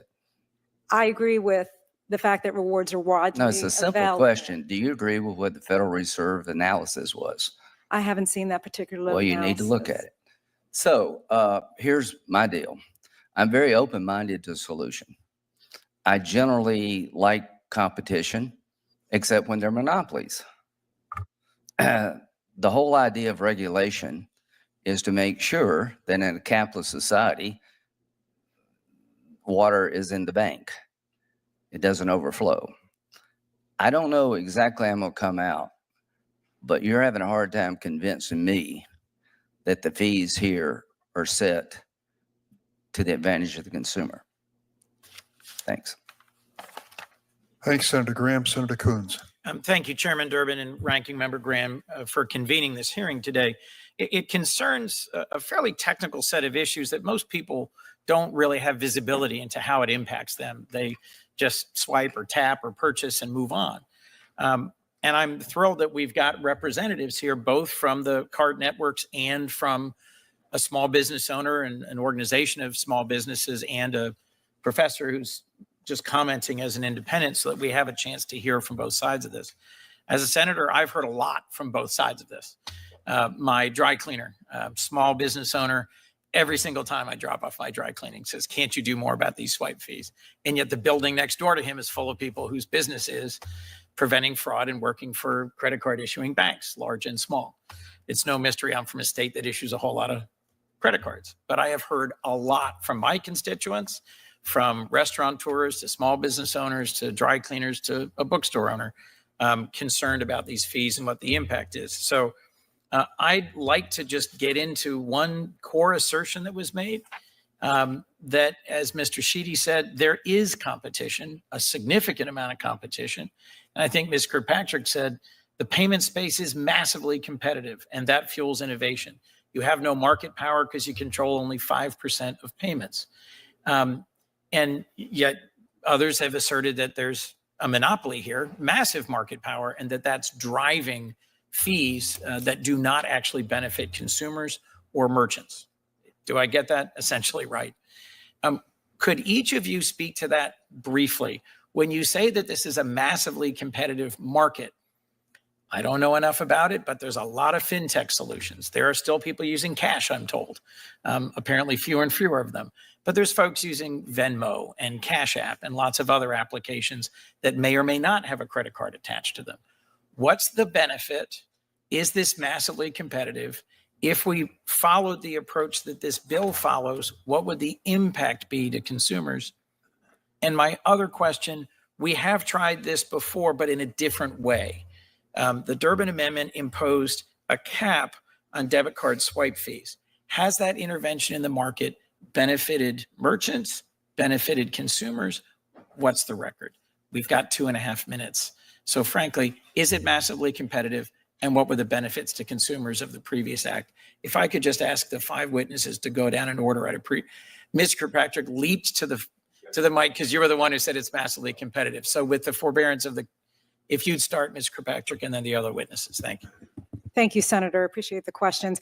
With respect to massive competition in the marketplace, there are multiple stakeholders who have entered the market, as I mentioned in my testimony, like PayPal, Venmo, who have created an ecosystem of value exchange and consumers sending money to each other that sits completely outside the credit card rails.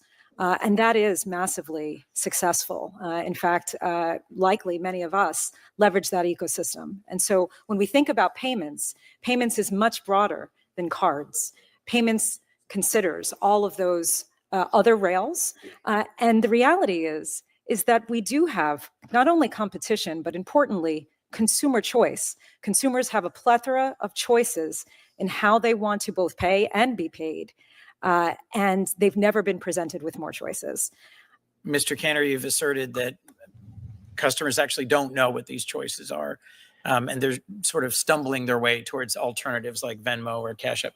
Well, no, so look, there is competition on the consumer side of the market. That's not what we're arguing here. Consumers can choose many different things. It's on the merchant side where Visa and MasterCard set the prices where there's not competition. And frankly, look, it is very difficult to hear both Visa and MasterCard today testify that there's competition on the merchant side of the market, when literally just 2 months ago, the Department of Justice filed a complaint against Visa, and major allegations in the complaint were that Visa pays off Apple, PayPal, and Square, which owns the Cash App, not to compete with them.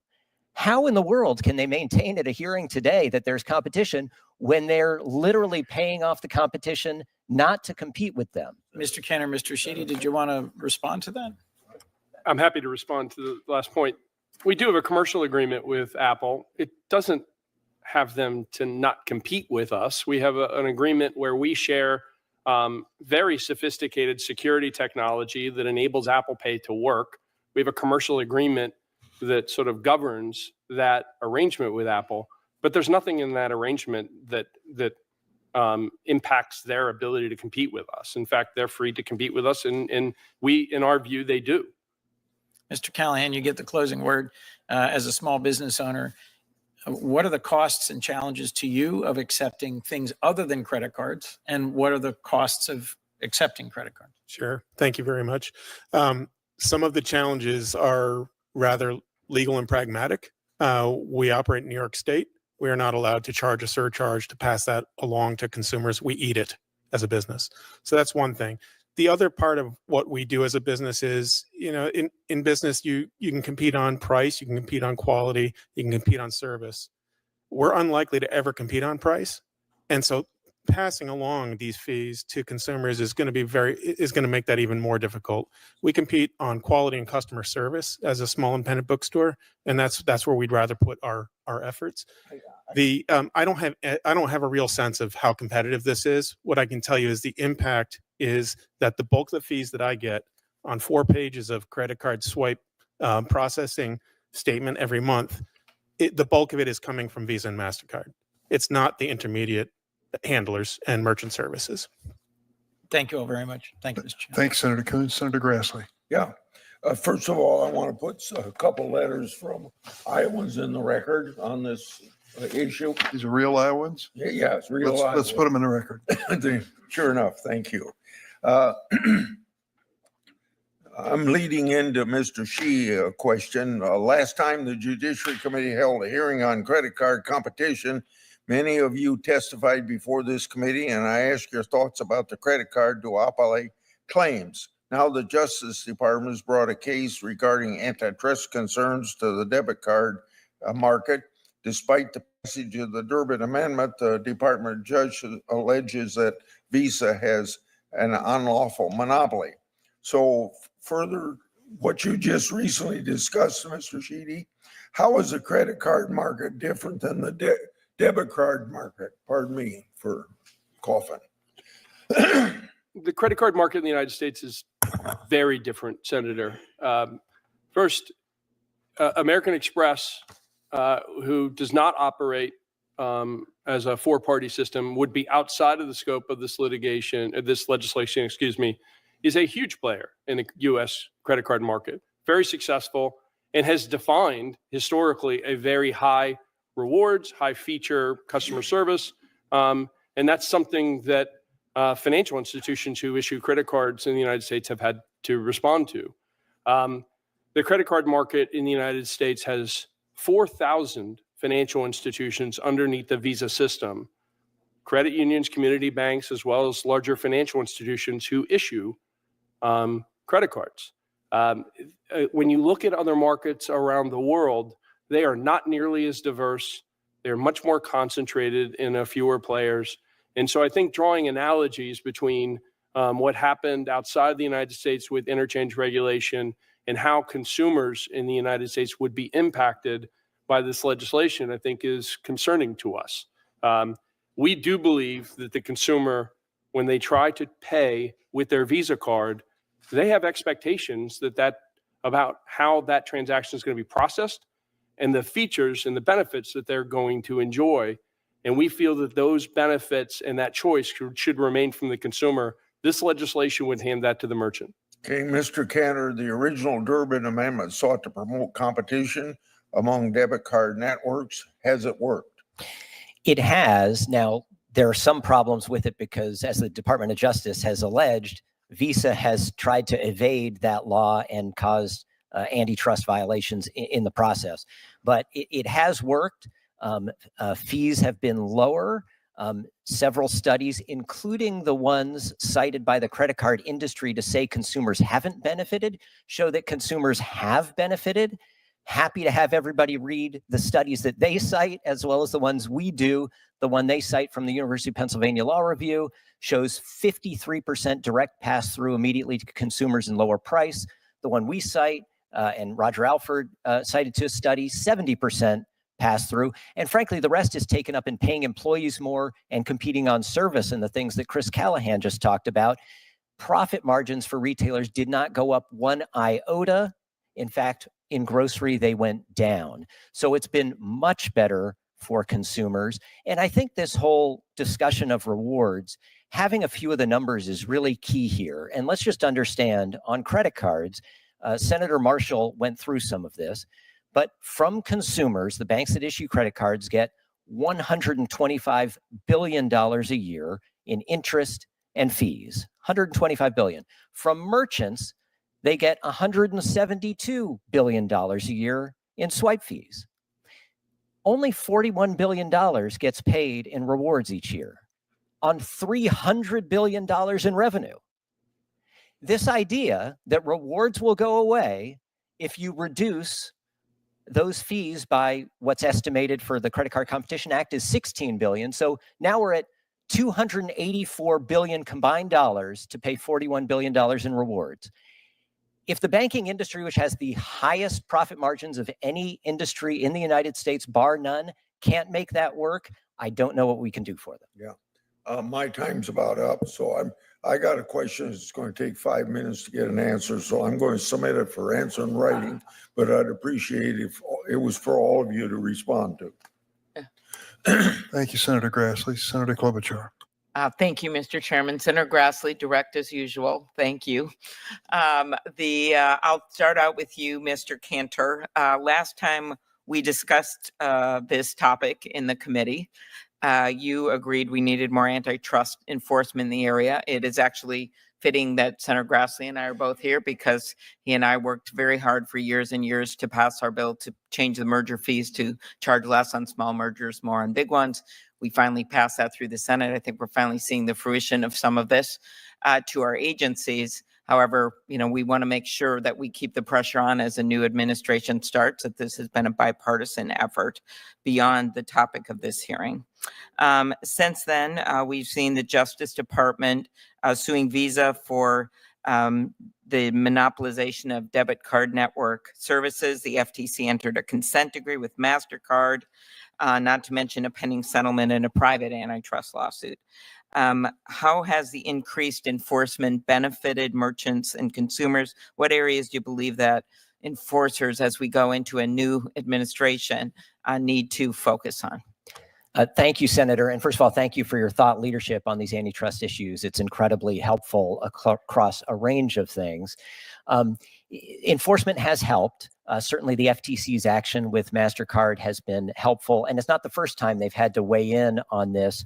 There were issues with Visa and MasterCard and the point of sale providers getting in the way of competition on debit cards as well. We very much welcome the Department of Justice suit against Visa. Obviously, that has to play out. We'll see where that goes. But I think what's telling here is that the DOJ lawsuit is only on debit cards, even though Wall Street Journal story just after that came out shows much of similar behavior applies to credit cards as well. The problem is on credit cards, there's no underlying competitive dynamic or law that creates some competitive market economics here. We need that. That's why we need this bill, is so that the enforcers can do their job like they're doing on debit cards. Thank you very much. Professor Alford, when you served in the Justice Department's Antitrust Division, the Supreme Court created new rules in the Ohio v. American Express case, dictating how antitrust enforcers must evaluate two-sided markets. If you could quickly answer, because I have one other question, how has this decision affected the ability of antitrust enforcers to deter anti-competitive conduct in two-sided platform markets? Yeah, two-sided platform markets. Thank you for your question. Two-sided platform markets are basically where there's a simultaneous transaction that happens in which the fee happens and it affects both the merchant and the buyer at the same time. As a result of that decision, now there's been incredible difficulty about market definitions, and it's much more difficult now to determine what the market definitions are for antitrust cases. And therefore, that's been a difficult issue with respect to how to enforce anti-competitive conduct with respect to these credit card companies. Okay, thank you. I'll follow up in writing. I recently introduced a bill, the Preventing Algorithmic Collusion Act, to ensure that middlemen do not use algorithms to circumvent our price fixing laws to raise prices, such as coordinating rent hikes among landlords. While credit card networks do not collect interchange fees, they do set the interchange fee charge by issuing banks to most merchants. Mr. Sheedy, can you elaborate on how the fees are determined and the considerations involved in the process? And do you use algorithms that process data derived from issuing banks? The first question, the factors that we bring into interchange is really all facets of the business. We start with understanding the competitive environment. We would like for the card to be accepted as broadly as it can be accepted. The merchant point of view is very important and a huge part of how Visa has positioned itself historically as being accepted in more locations. There's a big part of how we think about interchange fees in terms of encouraging the adoption of new technology. So we create incentives in the fee structure. We consider them incentives. Some people might consider them penalties, but if you can adopt a new technology that reduces risk and takes fraud out of the system and improves streamlined processing, then you would qualify for lower interchange rates. And that's a big part of the structure. We do spend quite a bit of time understanding the needs of the 4,000 credit card issuers across the United States, all of our clients, the costs that they incur in supporting consumers. And it's very expensive to issue a product and to provide payment guarantee and online customer service, zero liability. All of those things and many more, Senator, get factored into interchange. I don't want to go on too far there because I want to get to the second part of your question, which is algorithms. We've invested significantly in the sophistication of our algorithms, AI included, and they are squarely and wholly focused on reducing fraud and addressing cyber risk in the system, which we've done very effectively. As I sit here, I can't think of anything that we do along the lines of what you're discussing that's outside of the area of driving network security and improving cyber risk. In a very difficult time. Okay, well, I'll follow up in writing because my colleagues have questions. But my concern is that in at least the work I've done in the rent area, that literally these are being used for a high price, sophisticated price fixing scheme because all these people are throwing their data in and then another entity is figuring out what the price should be. And so they're actually coordinating all the information that's out there. So thank you.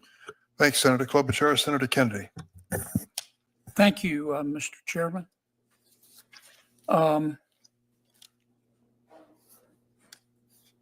Mr. Sheedy, you are senior advisor to the Visa CEO. Yes, sir. The Visa CEO was too busy to come today.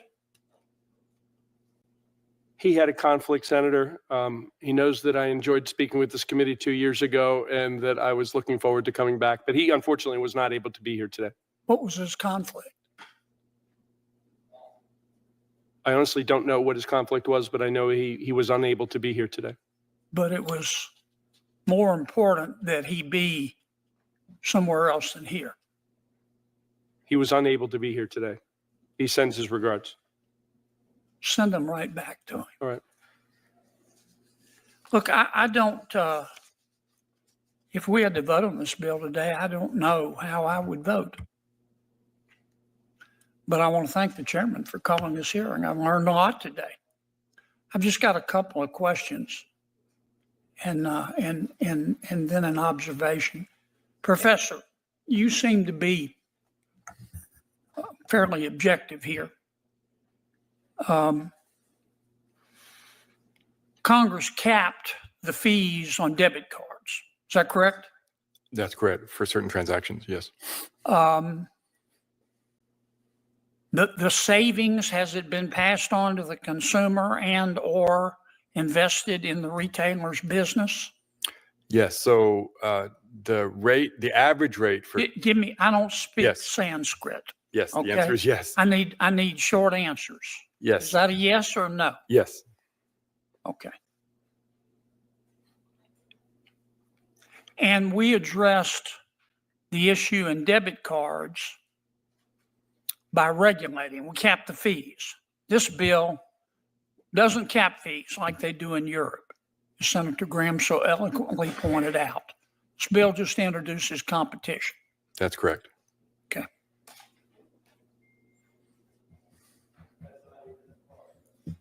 All right. I really came today to watch Senator Hawley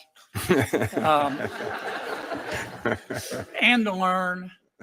But here's my observation. I'm going to cede my time to Senator Hawley. Let me just say this to all of you, but particularly our friends at Visa and MasterCard. And I mean it. I don't know how I would vote if this bill came up today.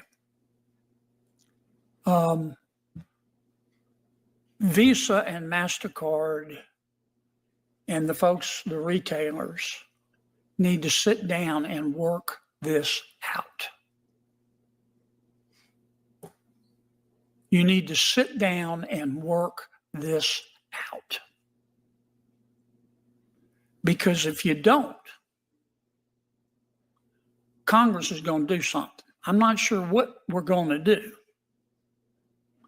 But Visa and MasterCard, when we get through with you, you could end up looking like either the post office or the Dallas Cowboys. I'm not sure we'll get it right. And I'm not a big fan of the European model. That we're seeing the cost right now in Europe of their penchant for regulation.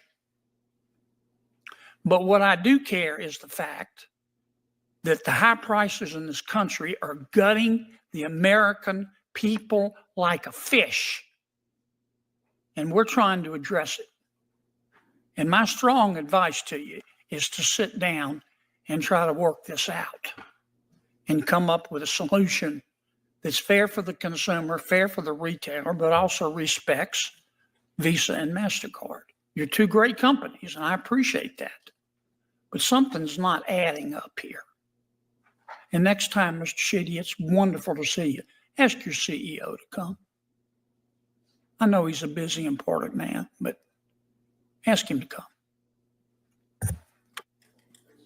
Thank you, Senator Kennedy. Senator Rono. Thank you, Mr. Chairman. I don't think it is the easiest thing to figure out how competition even enters the marketplace in terms of these kinds of fees. And I would think that the larger retailers, maybe somebody can answer this question, are larger retailers able to negotiate with MasterCard and Visa on the fees charged? So I will tell you, Senator, that only a tiny number in special circumstances can, short of suing them and settling a lawsuit. But for example, Costco, because they're a club, a retailer where people pay them in advance for the privilege of shopping there, they can do different things than most. But even the largest have this same problem.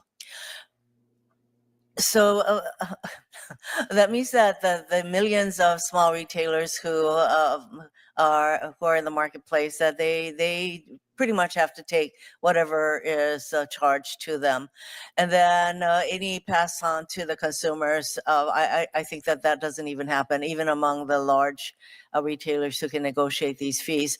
Now, there's been discussion about the earlier Durbin bill that set fees.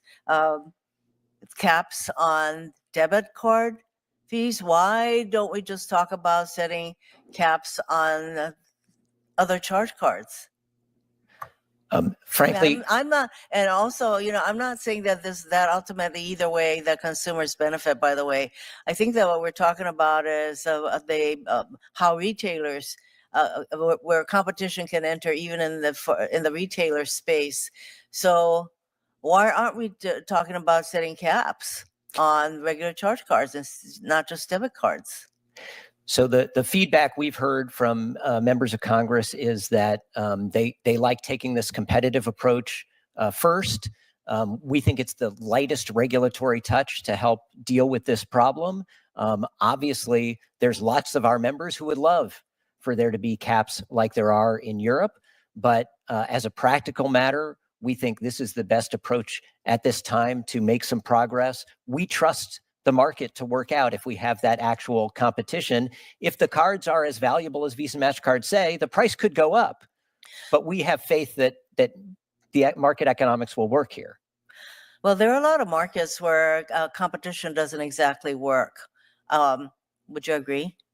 There are, when there are market failures, like in this one today, absolutely. So, and even if we were to do this, then are consumers benefited ultimately? They only benefit if the lower fees are somehow resulting in lower product prices. And there's absolutely nothing in this bill that would require any kind of pass-through. We've seen the experience where with 3% profit margins at retail that did not go up post Durbin Amendment, there was not any more profit taken at all, that 70% of those savings went directly to consumers. As I said, even the study that the credit card industry cites to say consumers didn't benefit, on the numbers says 53% of the savings went directly to consumers. So there's no doubt consumers are saving. There's just a question of how much. There's another study from the Richmond Fed that showed that that more than 15 times as many merchants increased prices after the debit caps went into place than lowered their prices. So I think the research on this is not clear that putting in caps on interchange benefits merchants, benefits consumers. It definitely benefits merchants. And in some instances, they've not only have not passed on the benefit, but they've increased prices. I do think that there is a concern here about the impact on consumers.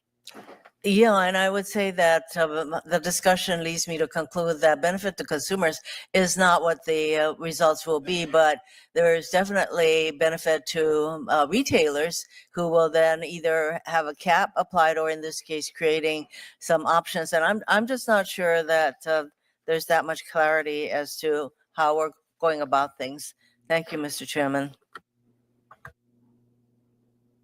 Thank you, Senator Rona. Senator Blackburn. Thank you, Mr. Chairman, and thank you all. What an interesting hearing. And I appreciate that you all would take the time to be here. Mr. Callahan, I want to come to you first. I have so many small businesses in Tennessee that I talk with. And, you know, I kind of have this vantage point of having worked with them earlier in my career, watching the movement from in-store credit, chasing bad checks, going through factoring, all of that, which was an enormous expense. And then watching what is happening now when people can simply tap a card. I've also found it very interesting that some of these small businesses choose to limit it to only using a Visa or MasterCard. And so they're predetermining the choice for the consumer. So do you limit the swipes to Visa and MasterCard, or do you take all cards? We take all cards. You take all cards, okay. And then you're a fairly new small business, right? We've owned it 15 years. It 15 existed years, for 40 okay. years. And before that, the people that owned it before you did you talk to them about their compliance cost and how much they spent chasing bad debt? We did not. You did not. You know, I think that might be an insightful conversation, because so many of the small businesses I've talked to have talked about how it really is good not to have to take a lot of the bad debt and the returns and those transactions that booted your compliance cost and your loss cost, just kept booting it up so high. I would think that's especially relevant in times like we're in right now. I was appreciative that the chairman mentioned high inflation. I think the American people spoke loud and clear on that. They're tired of this high inflation. But I don't think that that's the underlying cause for the swipe fee issue, Mr. Chairman. I do think that many of the Biden-Harris economic policies have driven that high inflation cost, and it doesn't rest solely on swipe fees. But let's see, Ms. Kirkpatrick, I want to come to you. When you are looking at the cost to consumers and you're looking at what this would do if you're going to demand competition, I want you to give me just one or two harms that would come to American consumers through the CCCA. Thank you, Senator.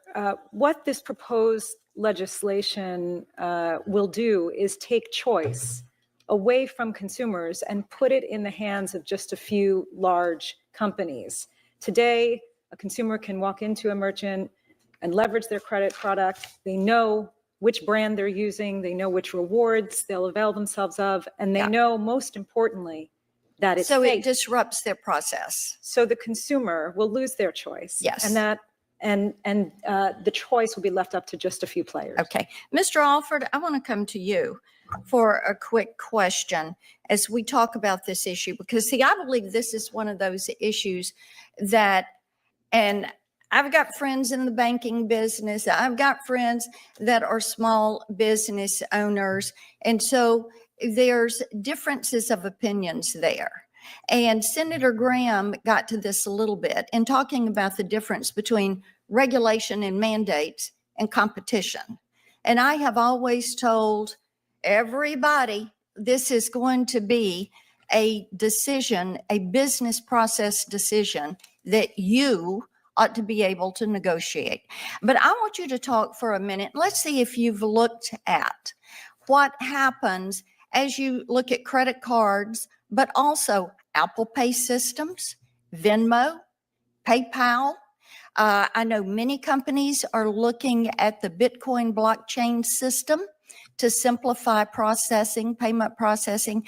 Have you considered that into what you're looking at as an antitrust issue? Have you considered that impact, and what do you expect that impact to be?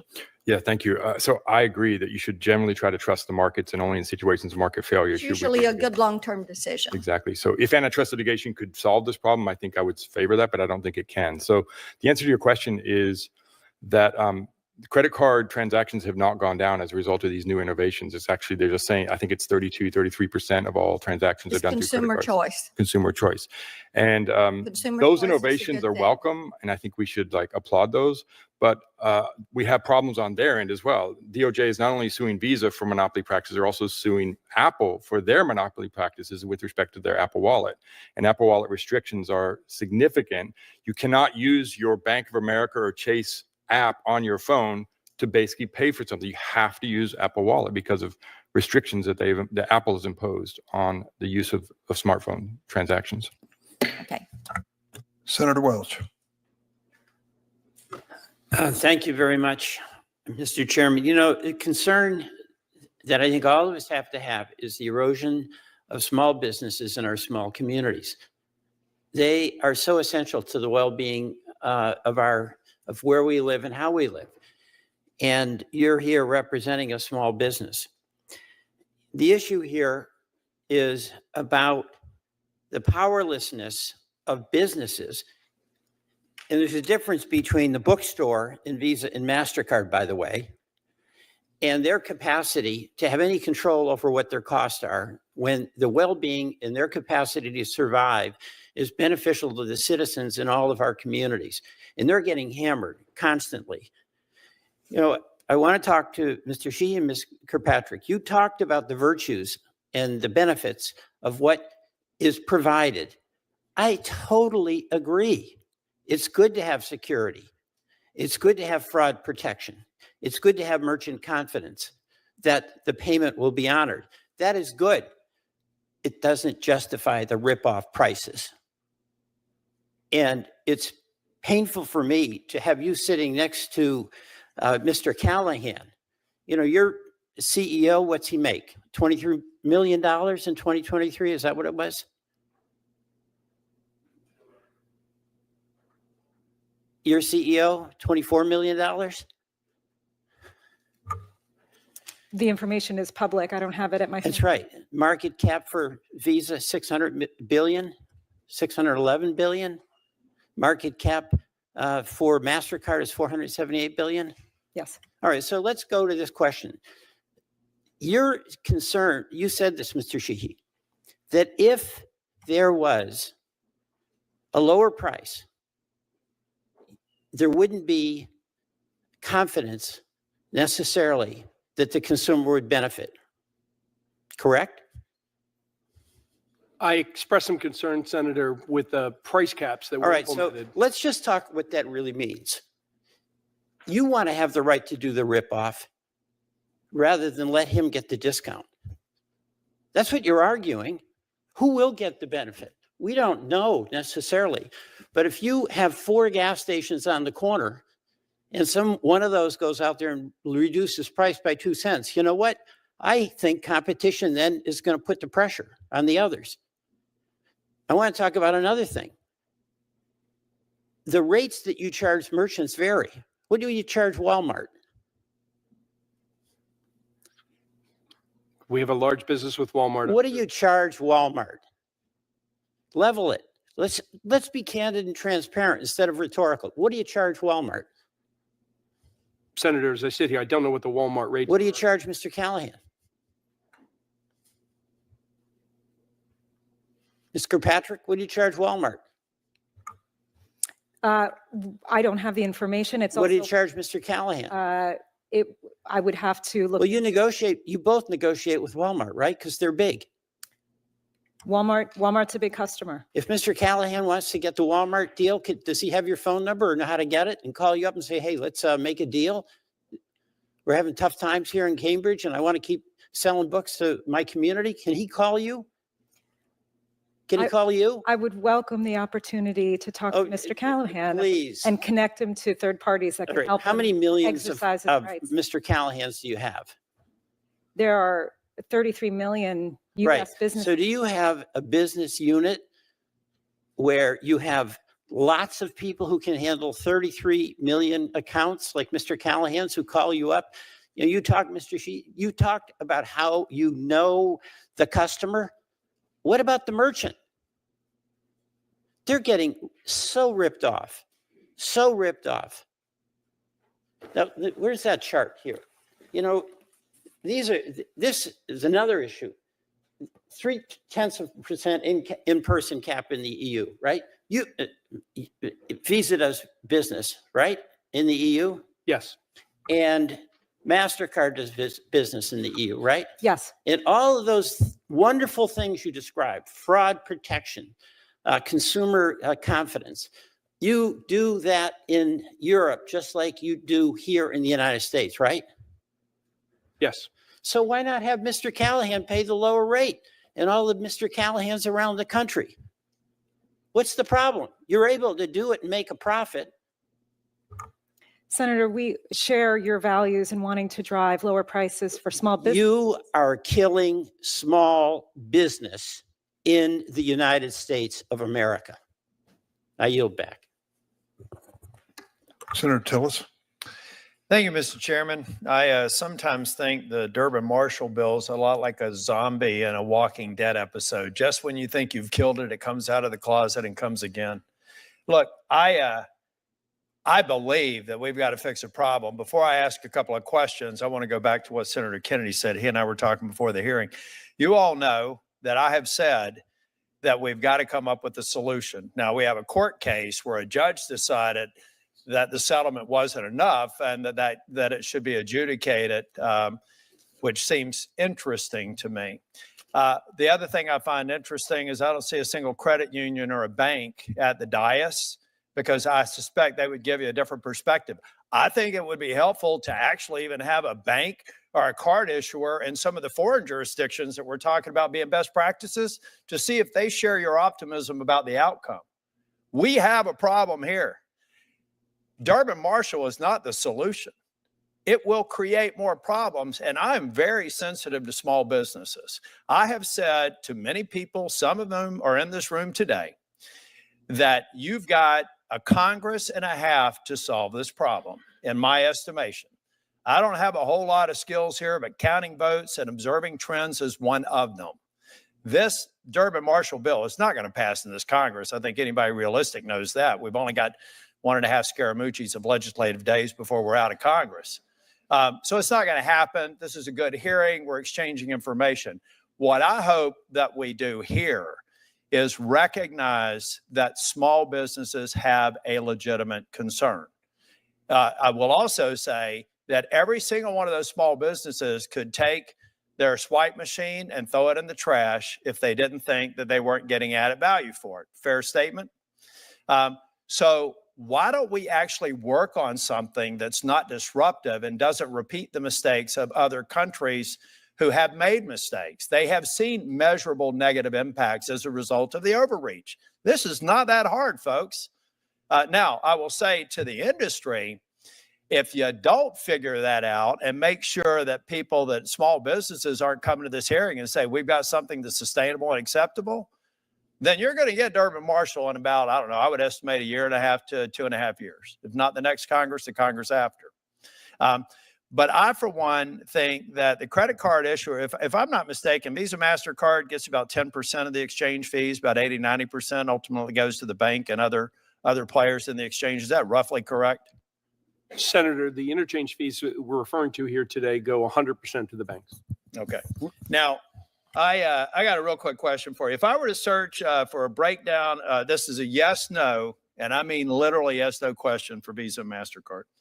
If I were to search for a breakdown of processing and interchange fees for your companies, Visa, MasterCard, would I be able to find that information online? Yes. Yes, multiple sources. Do all of your competitors also post this information? All but one, notably Discovery. I don't know where they're headquartered. While I understand the difference between 3- and 4-party payment models, does CCCA cover both types of payment systems? No. Oh, interesting. So not all of the companies let me put it a different way. Not all competitors would not be covered. Double negative. I believe the answer is yes. Yeah, okay, correct. So to summarize, as Visa and MasterCard, your current competitors, one, do not publicly post their interchange fees, right? You all do. They don't.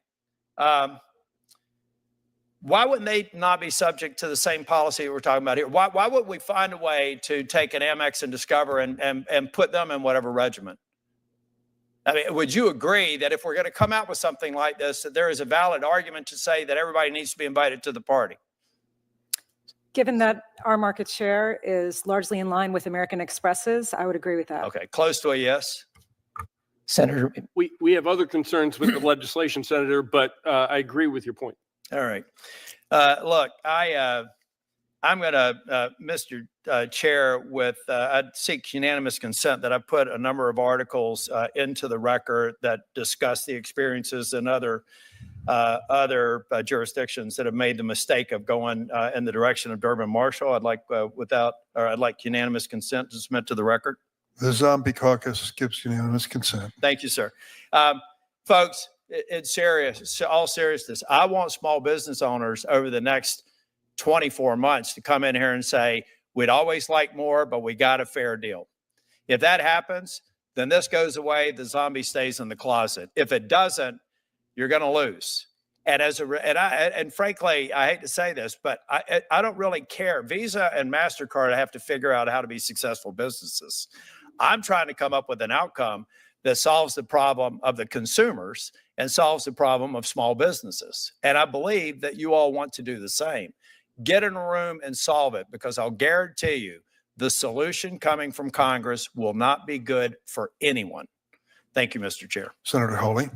Thank you, Mr. Chairman. Just on that point about Visa and MasterCard being successful businesses, I think you figured it out, haven't you? I mean, what's your profit margin, Ms. Kirkpatrick? It's circa 50%. Mr. Sheedy? Slightly higher. It's higher than 50% profit margin? Slightly higher than MasterCard, yes. Yeah, that's incredible. 50% profit margin. I mean, that's absolutely unbelievable. What's the answer to the Walmart question, by the way, that Senator Welch posed to you? What's Walmart's interchange fee that you negotiate with them? I don't have it with me today. You don't have any idea whatsoever? Is it higher or lower than 2.5%? Walmart negotiates their rates based on the business that they do with us. Meaning they're big, they're really big, they're gigantic. So they get a better deal than Mr. Callahan or most small businesses in Missouri. Is that what you're telling me? Yes, Senator, we have volume discounts that we offer to some merchants. I suspect Walmart is one of them. And, I don't believe that it's commercially unreasonable to get an arrangement where in exchange for more volume, a merchant can qualify for lower rates? Well, I'm sure it's not commercially unreasonable for Walmart, or certainly it's in their financial interest and in yours, but I doubt it's in Mr. Callahan's financial interest. And my question to you, Mr. Callahan, is when you've got Walmart and other major competitors getting charged much less than you are, why in the world would you stick with these guys? I mean, why is it that small businesses continue to use Visa and MasterCard when you're getting charged so much more? It's in my opinion, it's a matter of convenience for the customer, and customers matter to our business. Maybe is it because that Visa and MasterCard are effectively monopolies? They control 80% of the market. Certainly part of 80% of the market. I'm just having a hard time understanding, Mr. Sheedy and Ms. Kirkpatrick. You have a business model. You're making over 50% profit margin. You are able to give the shaft to small businesses. Estimated cost to Missouri businesses from these fees is $1.5 billion. That's with a B, $1 billion a year. Why aren't all of these businesses running away from this model? Because they don't have a choice, because you control so much of the market. This is classic monopolistic behavior. And yet your testimony here today is you don't want any competition. You have 80% of the market, but you don't want any more competition. I'm having a hard time finding that position defensible, let alone sympathetic. I mean, it's unbelievable the amount of money that you're making. It's unbelievable what you're charging small businesses and consumers, and yet your testimony is, please, we can't possibly have any competition. I mean, let's talk about what you're doing to consumers who hold your cards Last year, as I understand it, there were 726 million Visa and MasterCard credit cards issued in the United States. That's about 2 for every 1 person in the United States of America. Do either of you know how much debt is owed on your networks, Ms. Kirkpatrick? We're not the bank, so we don't have visibility into that information. We also don't idea. generate revenue from interchange. Oh, okay. You have no idea. Mr. Sheedy, do you know? I don't know. Well, let me help you out. Let's have a look. It's $1.17 trillion.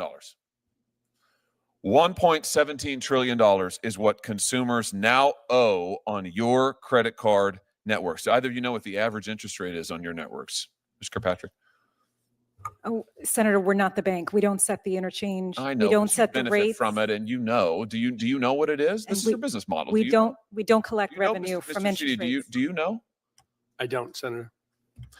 I mean, do either of you read the newspaper? Forbes magazine just estimated last week that the average credit card APR in your networks is 28.75%. Average. 29%, let's call it.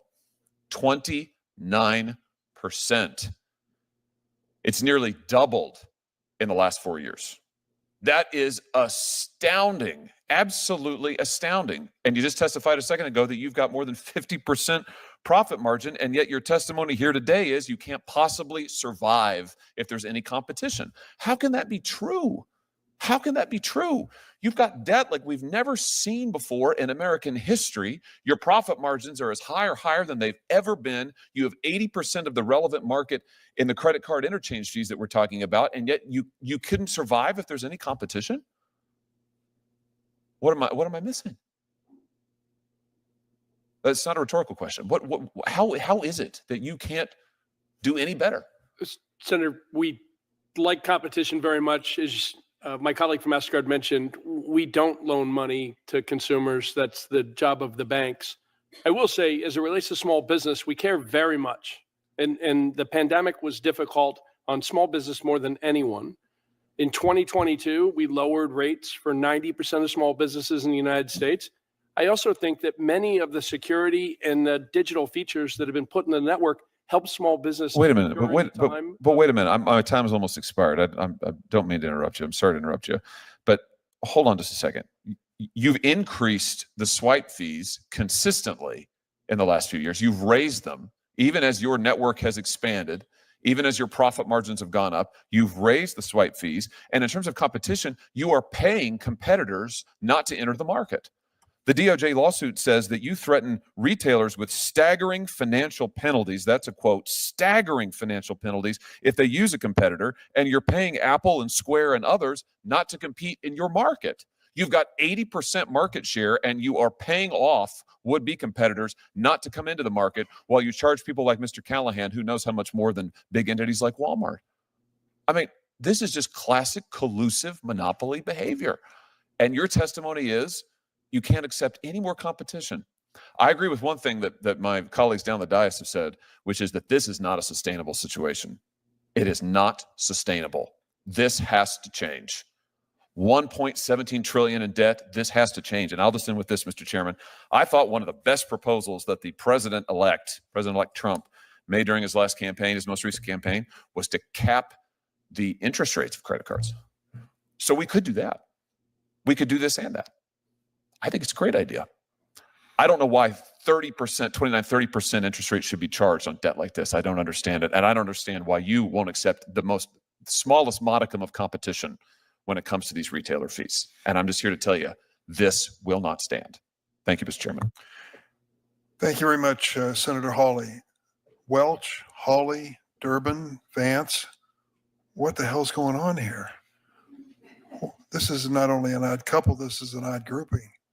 The most conservative and the most liberal members happen to agree that we have to do something about this situation for Mr. Callahan, Mr. Cantor's clients, and so many others. Let me tell you where this started. It started in this very room in 2006. I wandered into a hearing of this committee that I knew nothing about on something on interchange fees. I didn't know what we were talking about. And there were merchants and retailers sitting at that table who had stacks of paper in front of them and said, "This is my contract with Visa that describes what my interchange fee is. that dictates a major part of my expenses as a business.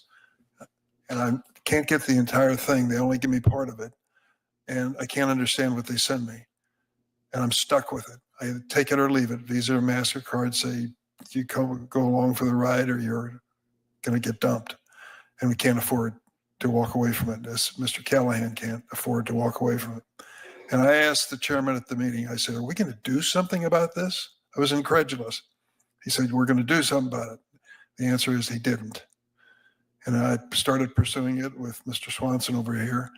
And our idea at the outset was, let's at least get a study. Let's have somebody study this to see who's telling the truth and whether there's an answer to this situation. Well, the industry, Visa and MasterCard, went wild in anger at the thought of a study, said no, we weren't going to have any study. And so I did something radical. On the banking reform bill, I introduced an amendment which regulated debit cards.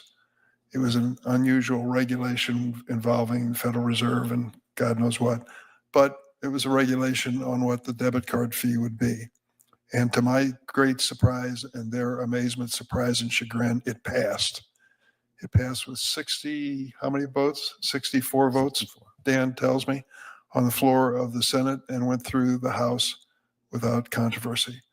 And that's the so-called Durbin Amendment 2010. And since then, we've had a chance to look and see what's happened in debit cards and what's happening with credit cards. And Mr. Callahan described that situation today. I don't agree with Senator Tillis that there's any zombies involved in this. I think these are real caring individuals. And I will tell you this, to Visa and MasterCard, you awakened a sleeping giant. The retailers and merchants across America have had it. They are fighting for survival in an inflation economy, and it ain't getting a break from you at all. No breaks at all. Take it or leave it. Still the same terms. So I agree with Senator Hawley. There reaches a point where the obvious question is, who's going to do something to help retailers and businesses across this country? I put a proposal on the table. Maybe Mr. Senator Tillis doesn't like it, but it talks about something called competition, for God's sake. Competition over this swipe fee. That's all we're asking for. Give the merchants another venue to process these fees that are coming at their way through Visa and MasterCard. I hope we do get inspired to do something about this. We've got a bipartisan force behind it. I thank the senators for being here today. I learned a lot too. And with that, the Senate Judiciary Committee stands adjourned.